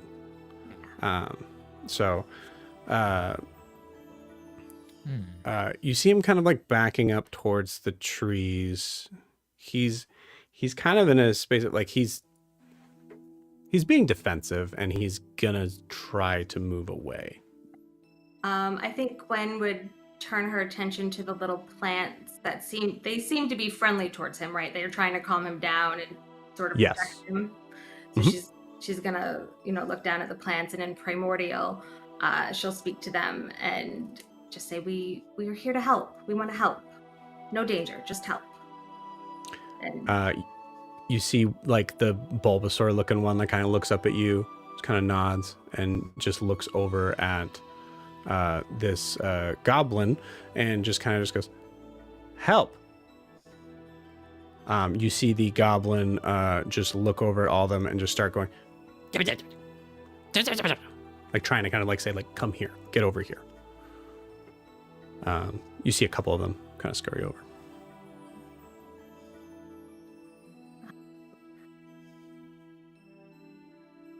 Alistair, you, for the record, you notice the square. It seems to, yeah, it's exactly the same. Although, I mean, it looks like it was painted on by a thumb. Io, do you still have that shell? Yeah, that I do. Actually, Show him the inside of it. Okay.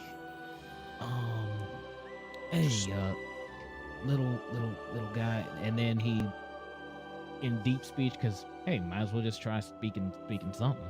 Sure. Ivasha Kavakis, Vertagen? Awesome. You first off, as soon as you take the shell out, because a lot has kind of happened during this time on here, this shell is going nuts as far as the glowing goes. I'd say you see it. I think we were at like 1 second. Right? Mm-hmm. Every second, or is it every 3 seconds? I think it was every. I feel like it was every second last time, but it might have been every 3. Whatever it was, it feels like it's doubled up. Like it's like, and as soon as you take it out, you see his eyes kind of like dart towards it.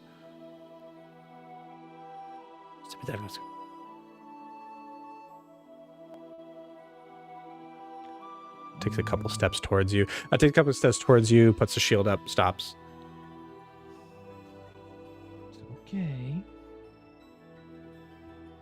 Takes a couple more steps towards you. Are you handing it out to him? I'm holding it firm, but I'm holding it in a way that's non-threatening, and it's like you can look, but hey, this is mine. Cool. Yeah. You're holding it like so that the mark kind of like shows on there. You see him. It's a small one, so he has to get really close to you. So he's kind of getting close to you, and then you see him like grab his cloth. Gets closer.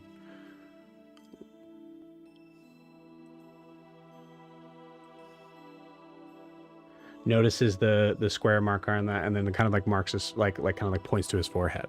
Just goes. Yeah,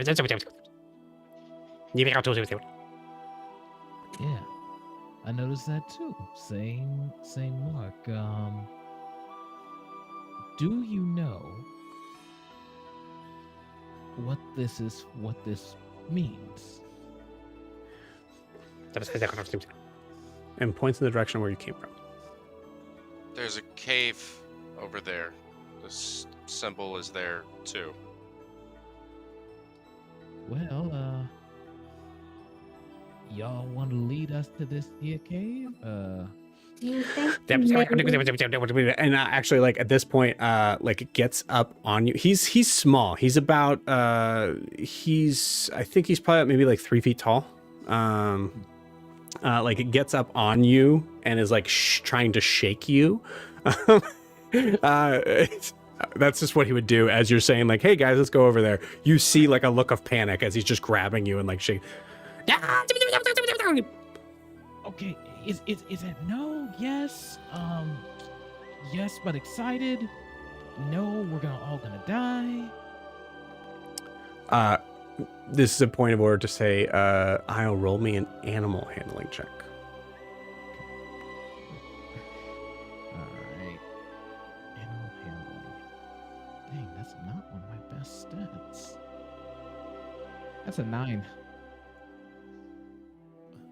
Okay. Yeah, you're not sure? Can I ritual cast speak with animals? I mean, Sure. I can do that. Yeah. Well, I think, I mean, if people go on and do what they're doing, that's fine. Yoi doesn't tend to interrupt. So I think what he does is he sits down and he starts playing his flute, which is part of the ritual for the speak with animals spell. And he just starts, kind of playing some notes here and there, calmly playing it, and over the next 10 minutes, it gets the same, a little bit of the same lilting or the same like cadence as their speech, even like a like the same when they're speaking, like it starts to sound a little bit similar to what they're doing. Okay, And I'm going to note this because I don't want to cut you off, but I want to say as soon as you start playing, okay, that's fine. as soon as you start playing, he runs over to you and sits down at your feet. And then looks at all of you and then just like pats the ground next to him. Gwen would go sit right next to him. Io's gonna do the same. Probably across from him though, instead of right next to him. You're gonna sit across from him? Or I guess sit next to him makes sense. Okay, I was gonna say he would just move. He would just like you're in the way. Cool. Yeah, he full on like say anybody who wants to roll. I think this part, and forgive the complication, but it is for a reason.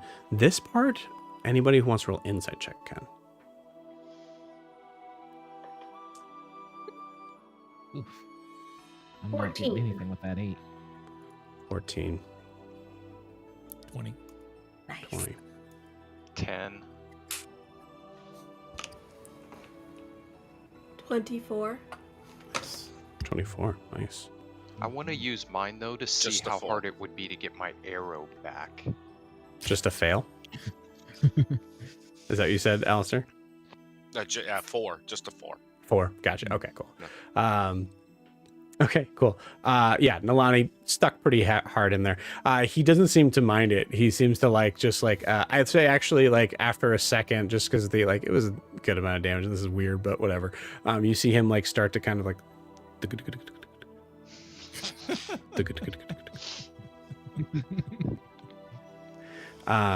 So you guys both roll really well. So Siobhan, you rolled a 24, and then someone rolled a 20. I rolled a 20. Just because the 24 is a little bit more, what I will say on the 20, Yori, is you get the idea that this creature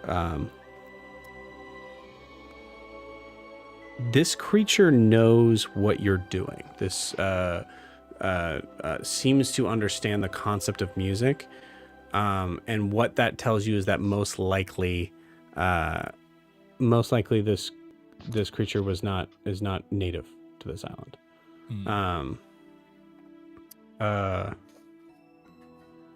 What you see as he's erratic, you kind of get the idea that's his normal vibe. If it hasn't been made clear for everyone, Kiki might not get this, but this is full on Donnie from the Wild Thornberries. Yeah. That is the inspiration of this character, 100%. I've heard of the Wild Thornberries before. Donnie is a character that should have had his own show. Easily. Full on the best part about Wild Thornberries. So just for the record, like Donnie is a like a wild boy that they find in the jungle. Doesn't seem to understand language, so to speak, or anything. So anyways, coming back. You see Yori, his eyes seem to tear up. Siobhan, you notice this too, and what I will give you on top of that is that you see the shipwreck that is around, you see the piece of the deck that is missing, and you see that square that seems to be able to kind of make sense in its hand. You get the idea that he was probably shipwrecked here. And this is a very large ship that you're on there, so you imagine he's probably not the only one.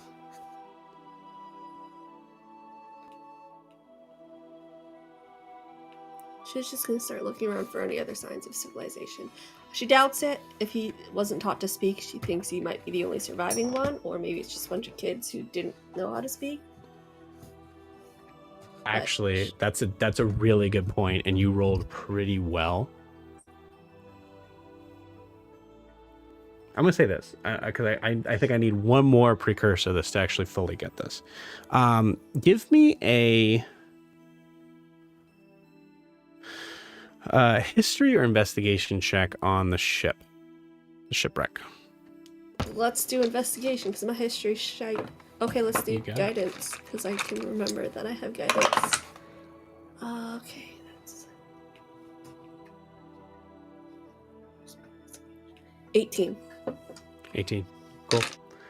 18 is good enough. This shipwreck looks old. You're not sure if it's... I'd say in the 18, you imagine that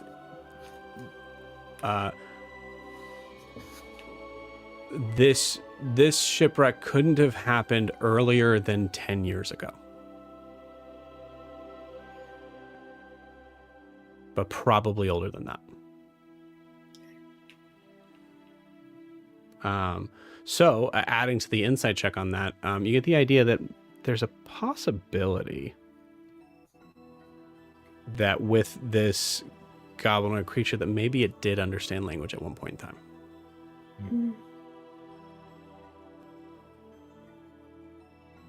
Okay. I'll hold on to that. Okay. I guess I should say, it seems to understand key words, obviously. So it's picked up some of it, but it doesn't seem like it can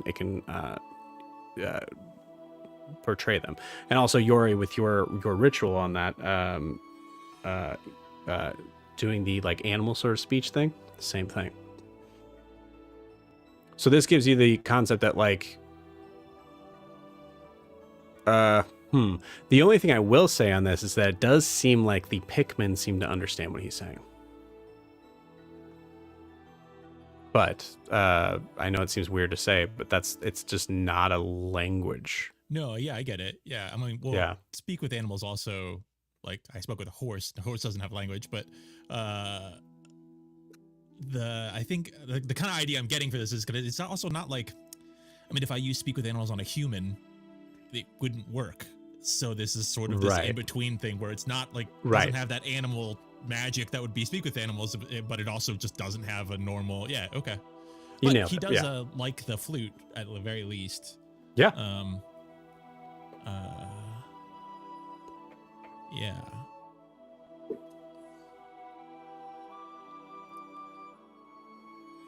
So yeah, so at this point you get the feeling that this this creature is not trying to kill you all anymore. Man, Yori he's gonna really like love, because Yori just played music for him. So I think at a certain point, Yori, if you allow, he'll actually like kind of grab you by the hand. How tall are you? About 3 feet. About as tall as he Yeah. is. So full on hand in hand. He grabs you and is kind of pulling you. I would say in a wild animal sense of like not knowing what the difference is between guiding and pulling. Right. You know what I mean? Like, but he's kind of pulling you towards the shipwreck.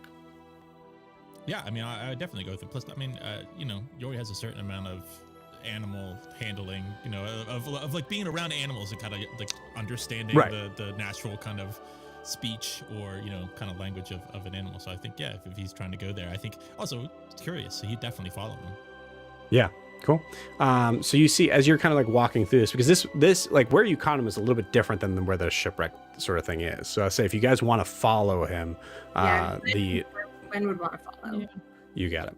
So at this point, the scene kind of shifts a little bit. You see the kind of sad scene now, seeing the growth that has happened up around the areas of the ship. From just natural wildlife, you see that the only part of the ship that you can see is the stern, which I would say, Siobhan, given as you're as you came closer to it, you kind of get the idea of, okay, cool, we're looking probably closer to like whatever amount of time would take that the rest of this ship is either been taken and brought somewhere else, or it's under this beach.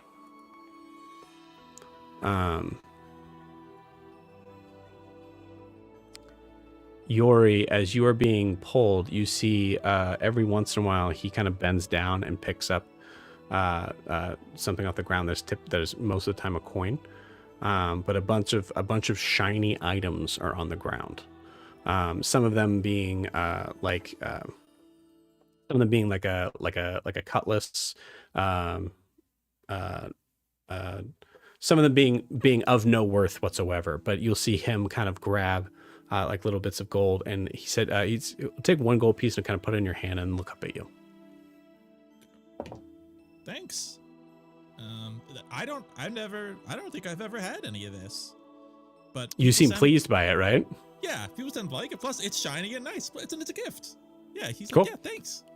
He full on goes and runs back into, and you see him actually like do a like full on runs, and then does a first base slide into what is left of the door going underneath the stern there, and you see him just, and then it seems to go down. I'm gonna run after him and try to follow him. You got it. Cool. That seems Do you do fun. the same thing? Do you do that Yeah, also, I'm gonna like do try the to slide? the same thing. Yeah. You got it. Yeah. Yeah, cool. Acrobatics check, low DC. But you guys see this happening as you guys are kind of looking around. You notice, first off, perfectly good mass sitting up there. Cool. You also notice there are other pieces. That may be useful to be able to kind of bring back to the ship to be able to fix. 13. You definitely slide under. As you slide under, you see you just kind of like land in an area that's not like. There's a part of Yori that's like, how deep does this go? And like you see, like as you kind of like land onto what must be underneath the deck, you're a little disappointed as you see it just seems to be like a room here. But what you see is you see there's a fireplace that is has signs of like wreckage of like fires that accidentally went off here. You see failed attempts at making fire. You know what I mean? Right. Not in the idea of like making it, but preserving it, and then realizing that this entire ship's made out of wood. So you see burn marks everywhere. You see signs that show that this is where this creature lives and has lived for a time. You notice that in the corner, you see him kind of like run over to the corner as you see there's a what looks to be like the remains of maybe just like the torn cloth from a mast. Seems to be laying on top of something. And you see him pull it over, like full on like magician style, like kind of pulls it up, and you see more gold than you've ever seen in your entire life. Like a massive pile. I'd say you could get lost in it. Yeah, I think Yori understands the meaning of that a bit. Although I don't think to him is not really, he doesn't use money all that much, so he hasn't. So it's kind of I think, is that where you sleep? It doesn't seem very comfortable, but wow, that's a lot of gold. That's a whole lot. He's gonna take out in his bag he has some rations, and whatever happens to be, just the basic ration, some even if it's just stale bread or something like that, and offer you. Are you hungry? You want something to eat? Because we all need to sit down and anyway. Yeah, you can. Do you want food?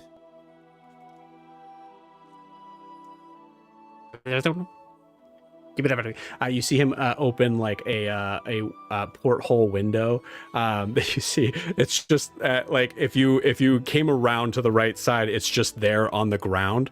You see what looks to be like the remains of a dead. Actually, no, he's kind of actually. This is when you kind of figure out he's actually pretty strong. You see him like pull in like half of a wild boar, like a carcass of a wild boar, and just. Absolutely, what? Well, that's perfect. Are there? Is just you or more of you?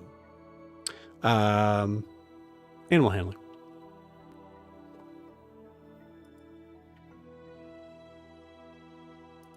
inspiration. Slightly better. That's a 12. Cool. With a 12, you see him kind of like point at the boar, and then pulls like pulls like just like some remains of a spleen out, and just full on just. Oh, yeah, you can do it that way. I think. Give it up. Give it up.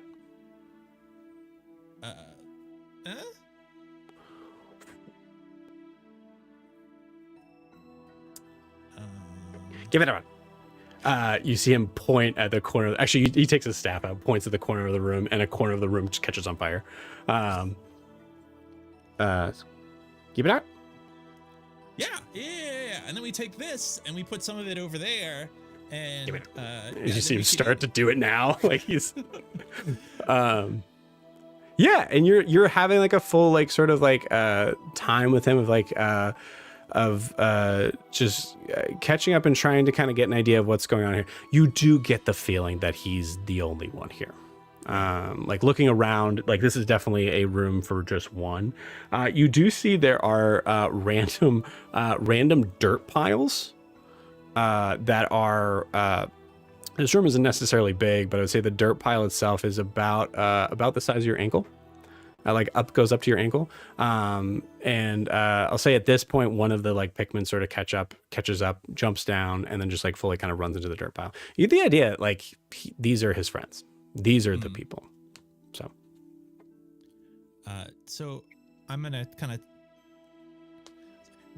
hold on one second. I'm gonna go talk to the other people. I'll be back in just 1 second, and I start to go up back out. And so yeah, I kind of go to everyone. I say, hey, everyone. I do think the rest of you are like, some of you are not like, anytime you're seeing gold on the ground, I imagine you guys are picking it up, right? Gwen is too busy trying to talk with some of these Pikmin if they will allow her to. Okay. Yeah, absolutely. So if any of you are doing that, eventually you find like 20 gold. Sweet, 20 gold. Yeah, Same. Love it. Cool. I'm sorry, I didn't mean to interrupt you. No, it's fine. So he kind of like, calls everyone's attention, and so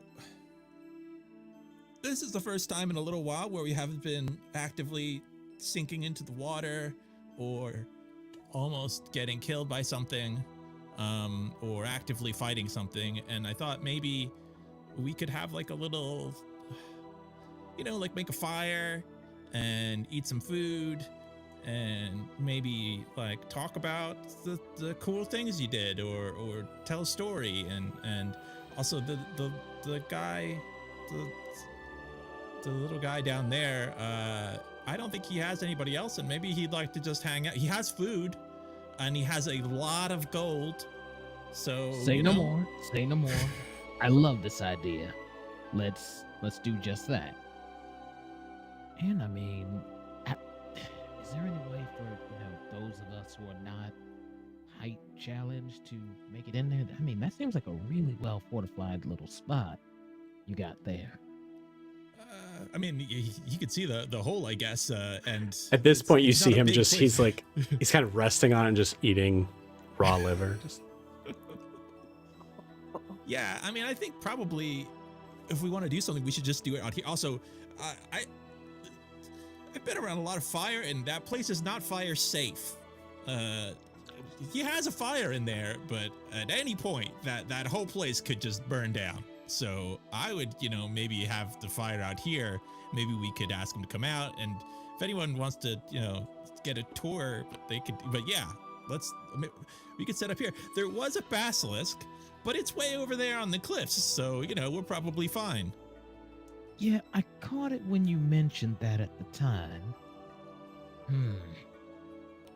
Hey Al, could you make something pretty interesting with basilisk hide, or can you make some kind of really crazy, what's that thing they can do with their gaze?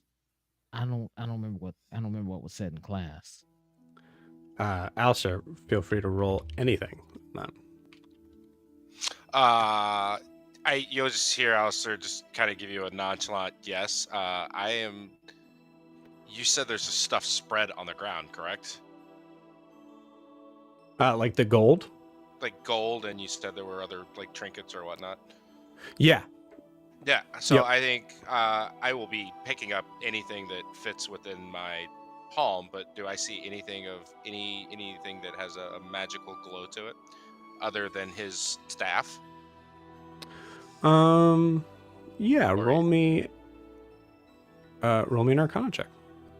You're still in that boat, by the way. That you're still dealing with that stuff. Yes, but this is a magical This is for thing. magical item. Mm-hmm. Yeah. All right. Cool. So that would be a 15. Okay. Cool. Awesome. With a 15, I'll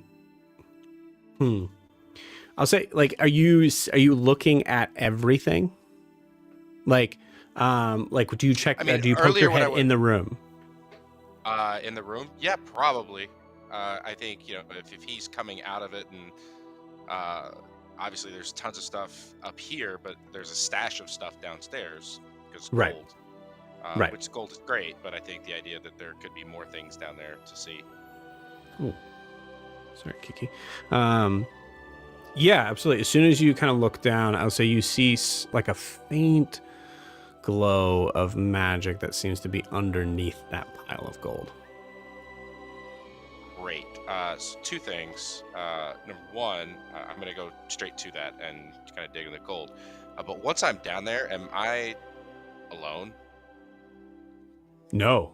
Oh no. If you go down there and he sees it, which I imagine he would. Yeah, he goes down there, and as you start to dig, he will pick up the gold and then just like he's helping you dig and is just chucking it at a wall, like it's just. No. I think the Pikmin might have put it out, like the like. Yeah, you get the feeling he never really quite got the hang of that. But he's helping. He doesn't look like he's upset. He's helping me. I think he's. It's like, I think there's probably a second where you're like concerned, probably like, Right. Is this bad that I'm messing this Right. up for you? So I think you see that he is helping you, but he's being violent about it, and I think you're just not sure. Okay. What that means. Like, why is he throwing the gold so hard against the wall? Yeah, sure. I'll just step back and let him just keep on doing it on his own so I can not get hit. Yeah, as soon as you stop, he stops and just looks at you.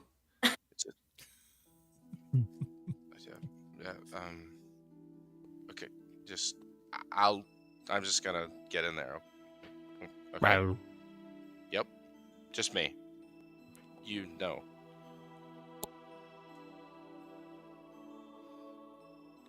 All right, and I'll start moving it again.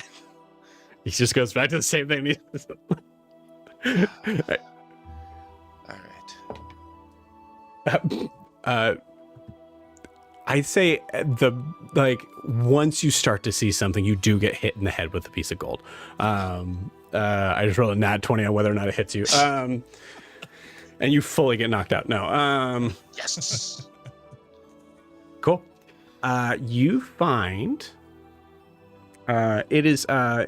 it would be very difficult for anyone but you to find this, because it is a rather small item, and this is a rather big pile of gold. What you find is what essentially looks like I guess it would just be a pocket watch, like a golden ornate pocket watch. This is important for me. Gwen is not down here, right? No, she stayed up above. She's trying That's to. right. You're trying to talk. Yeah. Let's handle that. I'm sorry. I didn't get to that. So yeah. So I think you grab the locker. You're looking at it. You're looking around, and at this point we cut to Gwen. Gwen, what are you saying to this crowd of Pikmin?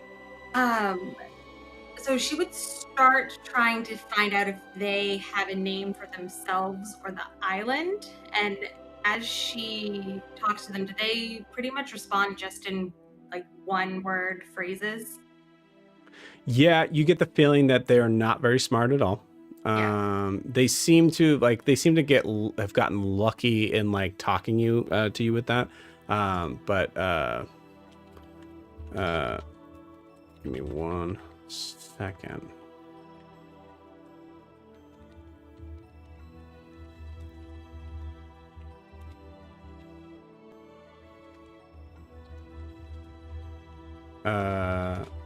Yeah. So we'll role play this. Okay. So I think what Gwen would start with is gesturing just to herself, and she would just say Gwen, and just her name several times, Gwen. And then she would try to point to probably the pink Bulbasaur looking one that seemed to, the one Cool. that was flying on the stone, I think. Yeah.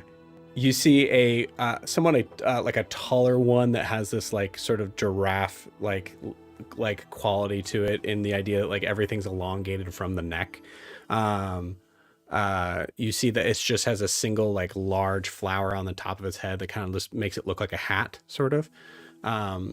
He is, like I say, he's tall. He probably kind of comes up to your knee, but he's significantly taller than the rest. You see him kind of like look over at the Bulbasaur like one that you're looking. Bloob. Bloob. Blue. And she'll point Blue. at Blue. Blue. And she's just going to continue to do that.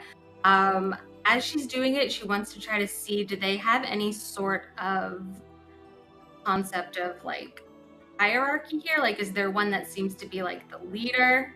I think her intention is to try to find out where along like the spectrum of civilization these things might be. Yeah, I love that. That's so Gwen. That's so Gwen. I love it. Yeah, you feel. What is the economical structure of these creatures? We progress to puzzle solving yet. Yes. You get the idea that they seem to be acting like they are family rather than any sort of like any sort of extended sort of culture. As far as a leader, you don't see. I'll say, as soon as you point to another one and do the same thing, you'll see another one of them. Not the one you're pointing to. Another one of them will answer for that one, and they all say Bloom, by the way.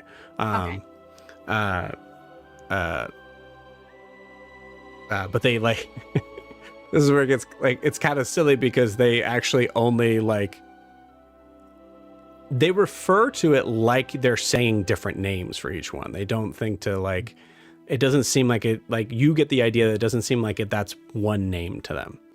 Okay. It seems like each, yeah. Inflections or? Say that again? Like different inflections, like no one's lower than the other, like. Oh, it's slight. It's very slight. Yeah. Yeah. But yeah, so the last thing of that I think you get is the idea that like, if you ask straight up, like, so who's the leader? Like, who's the, you know, they all look over at the goblinoid figure that's that's just finishing like eating a liver, now stepping out of his own house. Okay, fantastic. Yeah, so she's just making notes like crazy and just totally into this entirely brand new civilization they just happened to stumble across. You got it. Cool. Let's say I think Nalani might be away for now, but I will say Siobhan, you're here. Okay, great. I think both Siobhan and Nalani, both of you notice that the mast that is sticking up out of the ground, you're not sure where it's connected to, but it would be a heck of a head start. Yeah, Nalani had noticed the mast. Is it an intact mast, at least from the sand up, like with a crow's nest in the top? And yeah, from the sand up, yes. In fact, Nolani probably would have climbed up, as is his custom, and he's kind of perched up in the crow's nest, getting a high vantage, just observing. I mean, we were just in combat, and we Cool.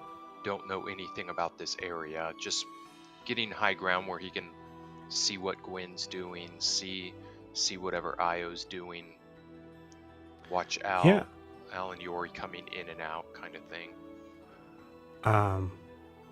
Yeah, roll me a perception check. Oh, that is crappy. It is a 3 plus. It's a 8. An 8? Okay. I'd be willing to give you, and Chelsea just said, it's a ship. You see a ship. I think I'd be willing to give you advantage of the idea that you're being creative in like making sure I'm going to get up to the tallest point and try to figure it out. So yeah, go ahead and take it with advantage.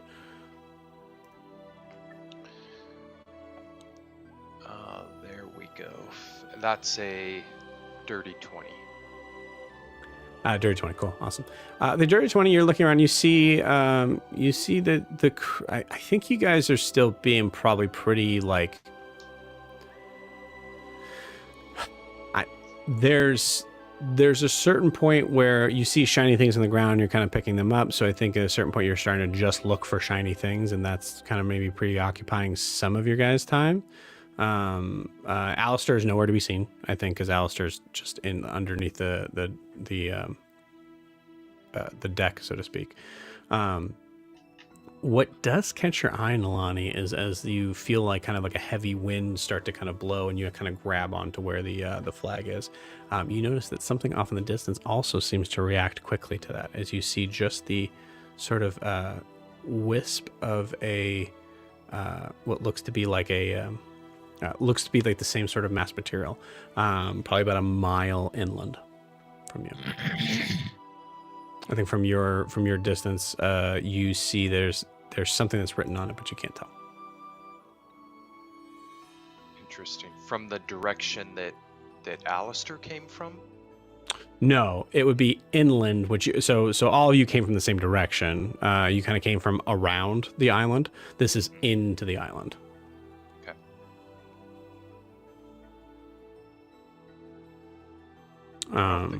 He's not going to say anything about it right now. Really, Siobhan is kind of on the ground and... Cool. Yeah. Siobhan, seeing that most everyone's good to go and all collected, would go back and collect Fingers and... I want to call him Scruff. I can never remember this guy's name. Gruff. Gruff. Yeah. She would go back to collect them and toddle their way back. I don't know how long that would take, but she would stay to defend them from shenanigans. Cool. I'll say like Gruff was probably helping Fingers kind of get there. So yeah, so I'd say you as you like start to kind of walk back and wonder like how far they went, it's right when they kind of like turn the corner to like this scene.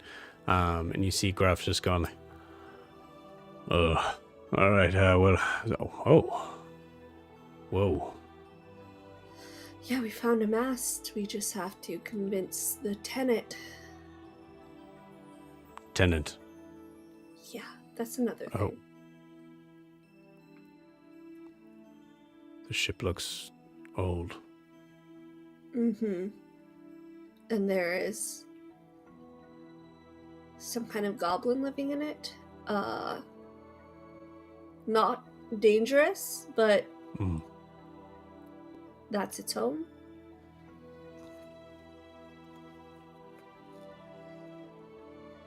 All right.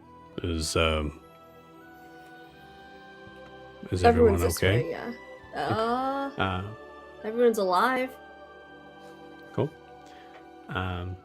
You see,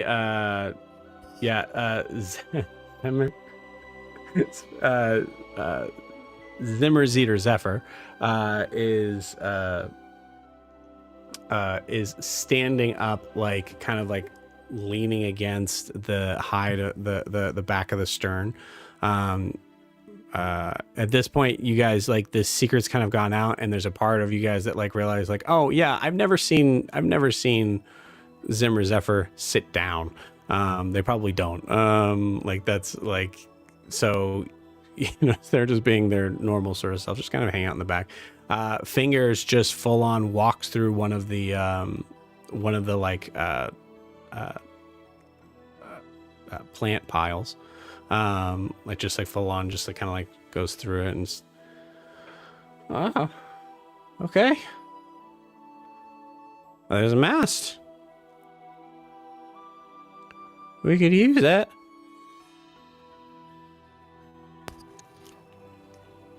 Well spotted. Yeah, you said there was a goblin.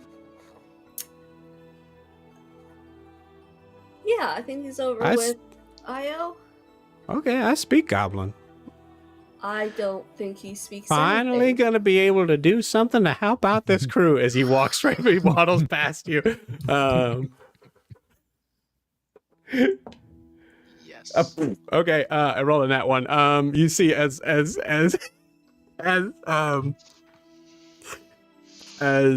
Fingers is waddling towards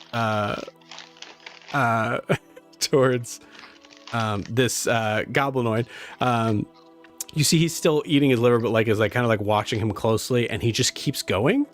Like he's just getting closer and closer, and eventually you see him kind of like grab his sling, and then you see as he like grabs a stone out of his pocket, and you see that the stone seems to like glow a bright green, and he's like putting it on there as he's getting closer. You see him kind of like grab the top of the like he's gonna hit him. You guys see that like this is gonna happen. Fingers is gonna get hit in the head with this. How far away is Fingers?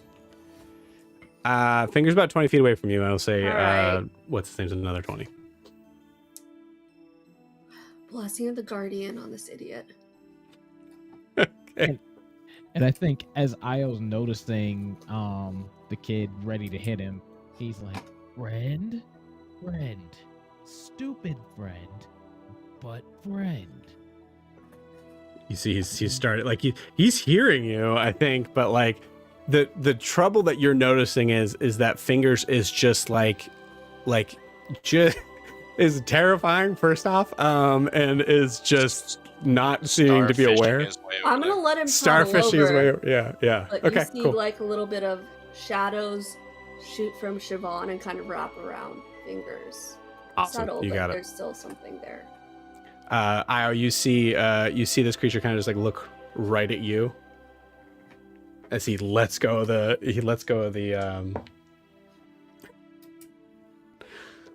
okay, Wisdom I have to saving roll throw. disadvantage. Wisdom save? Okay, great. Yeah. Okay. Oh, really bad. It's a fail. Okay, so oh shit, I guess he targets me instead. Yeah, it was a good roll too. I think it was like 23. Jeez, oh yeah. So tell me what happens here. He's looking at Io in this as like, I don't even need to pay close attention. He is sharpshooter for this. So like, I don't even need to pay close attention to get this thing. Are you okay? And just lets it go. I imagine it seems to just change course. Yeah, But I you feel can like tell the me. shadows kind of push out a little and it seems to redirect the path of the object. Okay, you got it. Okay. Siobhan, you take 20 points of damage. Okay. As this goes like, and just Fingers, It's you stop before I kill you.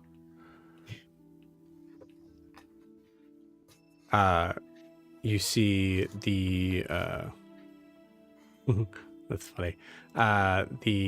That's not who I wanted. The goblin creature like kind of like looks up and just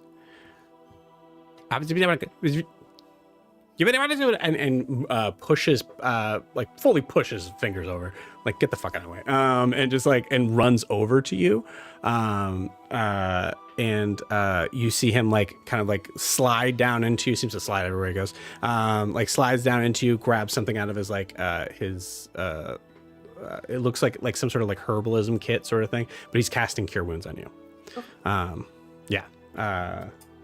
As he does that, we'll say just negate that damage. I think we'll do that because he would spend that full amount.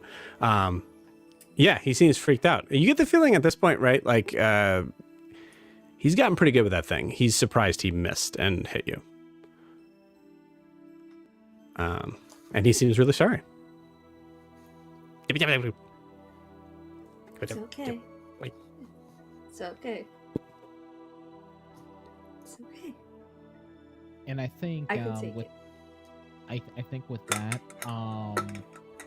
Io darts into Gwen's mind, and he basically says to her, mentally, "Hey, now's our chance. I think we need that mask, and this is part of his home. Since Siobhan just got clonked in the face by him, he's looking a little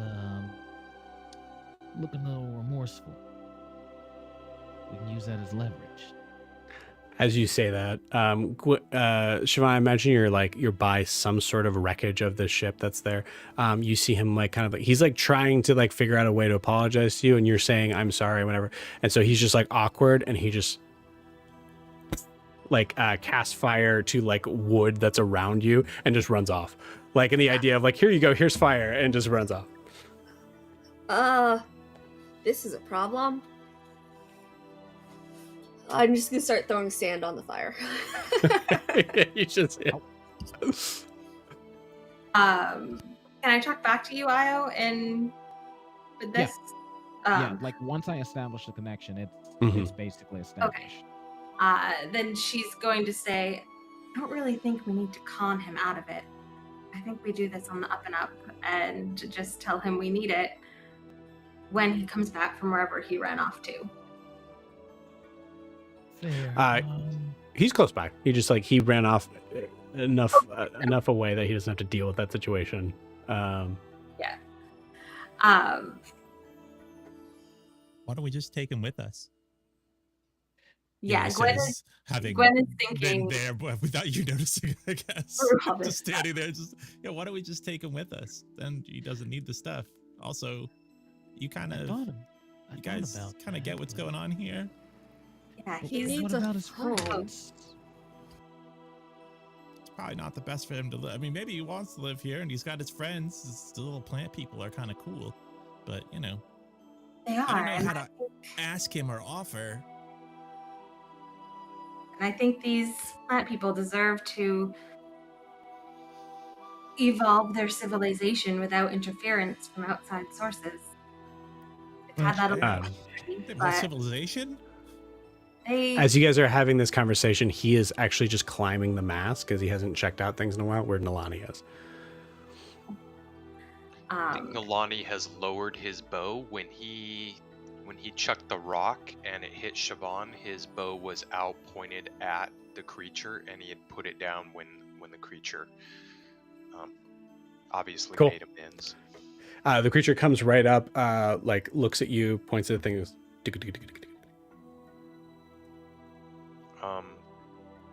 So this mast, can we have it?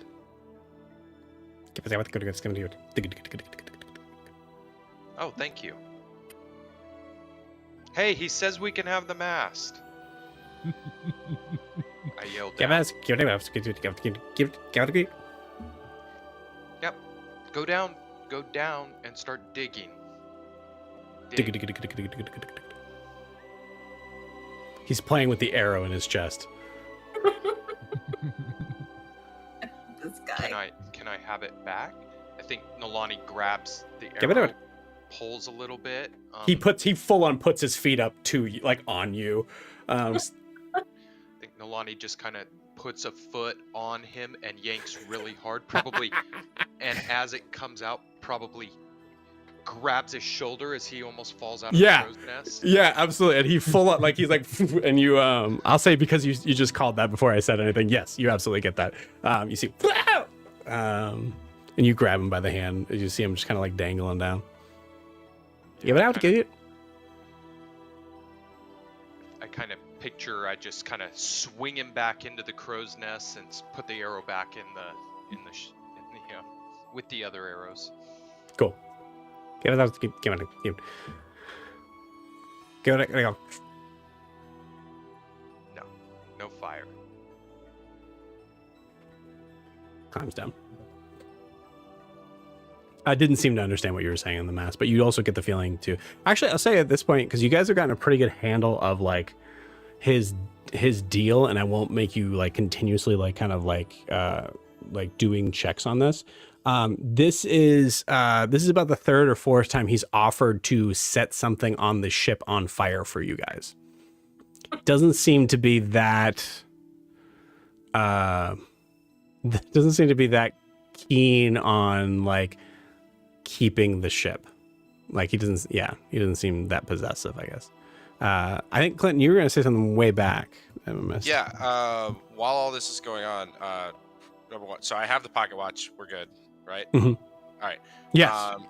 Walking or even down there where I was at, but also on the outside of the ship, do I see any form of writing, anything that's left over that would have a language on it, or that I could pinpoint where this thing might be from? Even if I don't know the language or can read the language, I could possibly know it, maybe know what it is. That's a good question. Yeah, I think a luck roll on that. You got it. 16. 16, cool. You see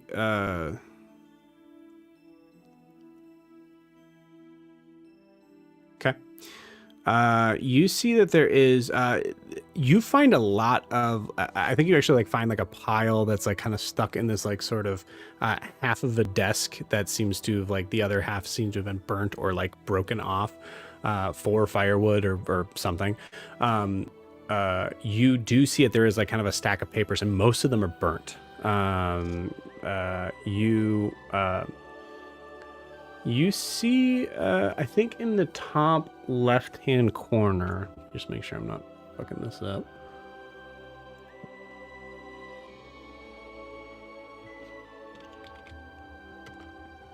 You see, just the only thing I can give you on that is probably like a drafted letter.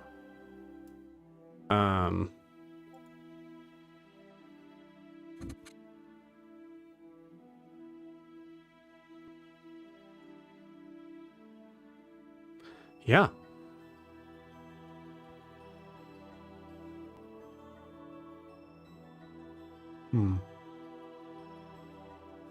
So I'll tell you what I'm trying to do. If I can try and pinpoint like roughly where this thing is from, depending on my knowledge of it, I'd like to use get back up where he is at, or everybody's at, and use the magical tinkering for the artificer for one of the ball bearings I have to try and do like a projected image of that location, whether it's on a map or if I've seen the place, like the city itself, so that he could see it to try and get his attention of if that's where he's from, if he recognizes it. Oh, I see what you're saying. Cool. I will say you I don't want to be too like weird with this. The only thing you actually get is a letter that seems to be I will tell you this. You're not sure whether or not this is a letter that was written here or received here. But what catches your eye is that you do see in that top left-hand corner Captain Percival. Okay. In that case, I would do my best to try and recreate Percival, the one that Okay. I know of, who's the lawyer. Yeah. So it would say attention, Captain Percival would be what it says. Okay. It may have yeah. 0 effect on him, but that's all I've got to go on right now. Okay, cool. Yeah. You see him like looking at the image you're doing. Whoa. Tries to kind of grab the ball bearing. Doesn't seem to recognize the image. Do you want to go home? Oh fuck.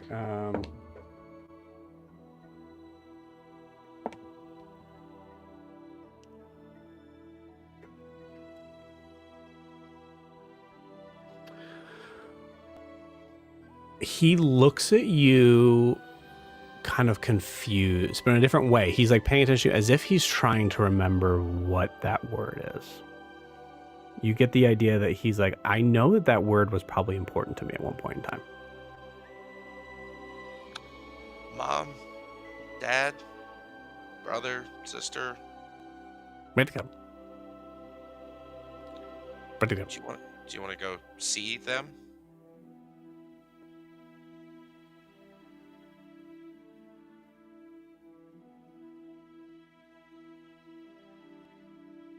These guys gonna do?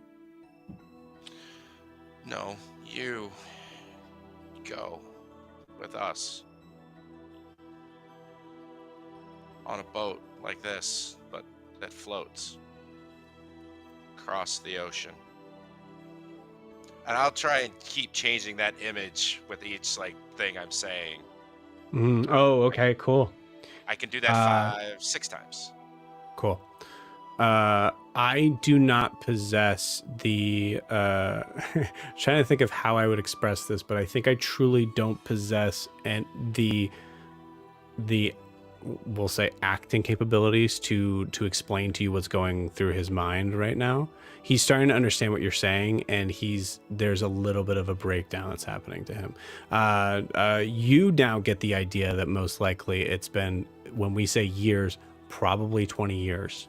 So much so that the concept of getting off this island has long gone.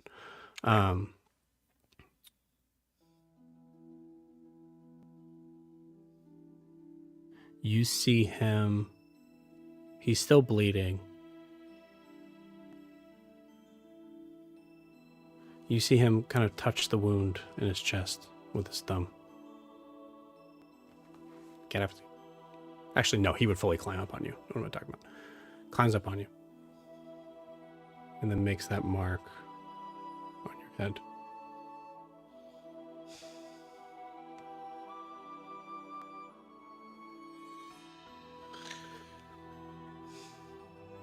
And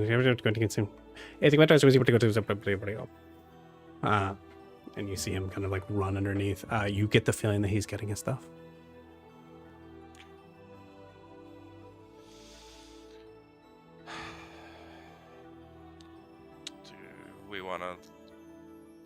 He's gonna come with us. Do we want to send him ahead with Zimmer Zephyr? I mean, while all this is going on, like, I am tearing pieces off of the ship and gathering wood into a big pile right there. Like, my intention is for us to stay here tonight. And so I make a big, stack of wood for a bonfire.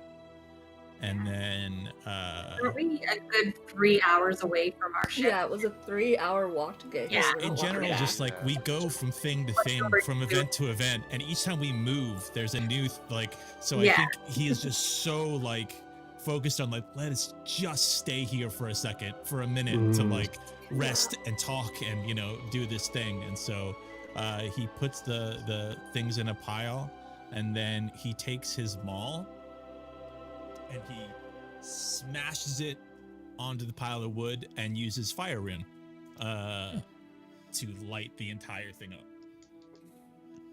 Beautiful. And I think there's... Go ahead. I also think Io probably would say, when Alistair said, well, should we probably send him off with somebody? It's at the end of the day, it probably is good that we try and recuperate here and all leave as a group. Especially little guy doesn't really know most of us from Saluna, so we don't really want to throw too many new people at him all at once.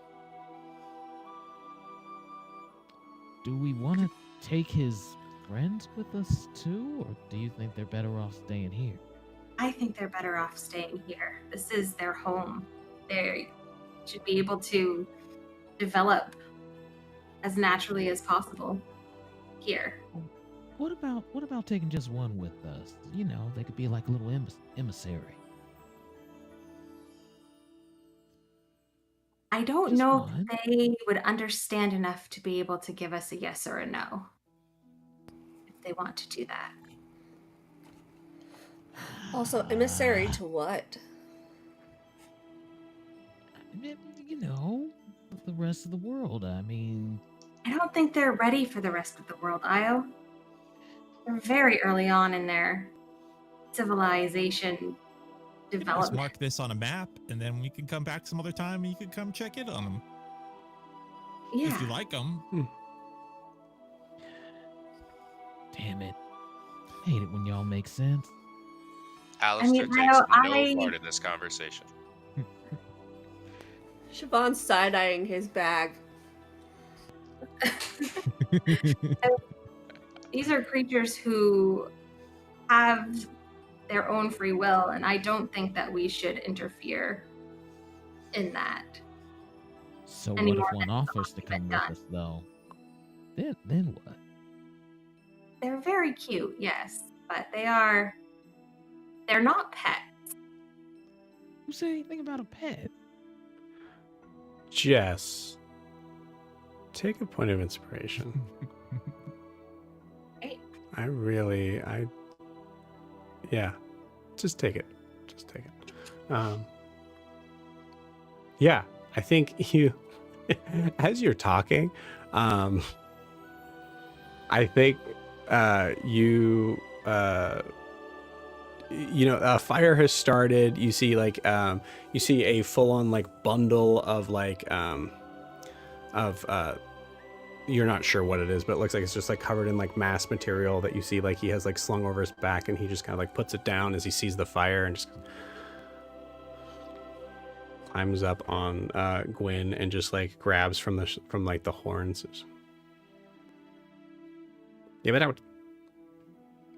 We're gonna sleep here tonight. Rest. Got her. Gotcha. Is that his name? His name's Gutter? Mm-hmm. He's saying he understands. No, that's his name. That's his name? He's saying his name Gutter. Yep. All right, Gutter. When? She'll point to herself. I don't think she's done that with him yet. Got her. You get the idea. This is a process. Yep. Well, Yori, and do it. this whole time, Yori's making this into a thing. Like, Yeah. he is bringing out the like the dead animal, and goes to Gruff and goes, "Hey, can you make something out of this? Can you cook something?" He goes to Gutter and uses Druidcraft, and the smell of fruit is right in front of Gutter's kind of nose and face, and he goes kind of like gestures to say like, "Is there anything like around like that?" And you see him just run off, like way too fast. He is the mobile feat. This is how you figure it out. You see, he like takes off running to a point that you like in the way that you imagine that if we could figure out a way to run on all fours, we might be able to run a little quicker if we could figure out exactly, like, he's figured it out. You see, as he gets the concept that you guys are going to stay here, he runs up a tree, seems to grab a bunch of like interesting sort of looking fruit. I think they kind of have like an eggplant sort of look to them. this like deep sort of purple, and you see him kind of like pull them down and then just kind of like throw them, and then he seems to kind of run back. He's also prepping. What he does is he takes some of like the like weaponry, anything that's like shiny on the ground, and he starts like putting them in the ground as a boundary around the woods. Yeah, what a beautiful scene. Yeah, he comes back, just kind of looks up at you. At this point, the fire is like full bonfire. You see Gruff has managed to be able to kind of fix some sort of spit roast. At one point he goes, there's only half of this left. And as he's turning it around, but it's something for sure. Half a boar could still feed a lot of people. Oh, 100%. It was just like, I think he was saying that in the way of like, how did he eat all this? Like, where did it go? A lot of the organs are just gone. Yeah. And you see like him doing that. Fingers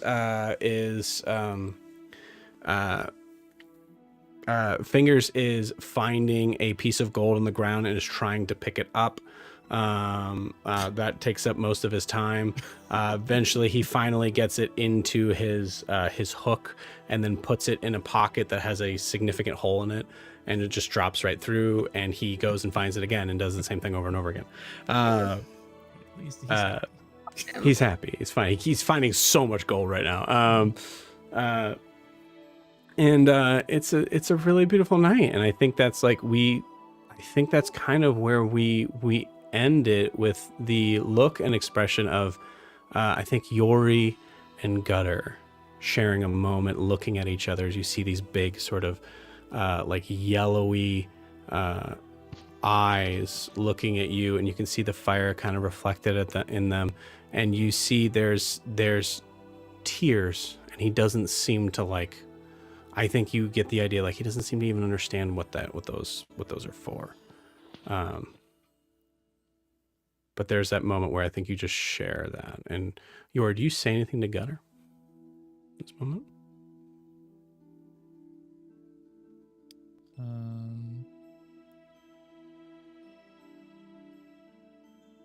No, I think what I do is I kind of lean over, and just kind of bump him with the shoulder, just kind of that physical contact, as I pull out the flute again and just start playing a little bit of flute for him right there next to him. Great. You bump him and you see he looks confused. You pull out the flute. He tries to climb up on top of you and then realizes this doesn't work. And just finds a place, I think, on the opposite side of the fire. And I think you all just take a moment, eventually just kind of coming back to it and sitting, eating some food and just relaxing as we see the, as far as time goes, time passes enough to where I think we see the sun go down as this fire keeps going, as time just seems to kind of move a little quicker in this scene. Yeah. And with that, we will end tonight's session. Thanks, gang. Halloween week over, and what a beautiful way to end it. Thank you all for watching. Thanks to everyone who dressed up. I love you guys. And we'll see you all next week. Bye. Bye.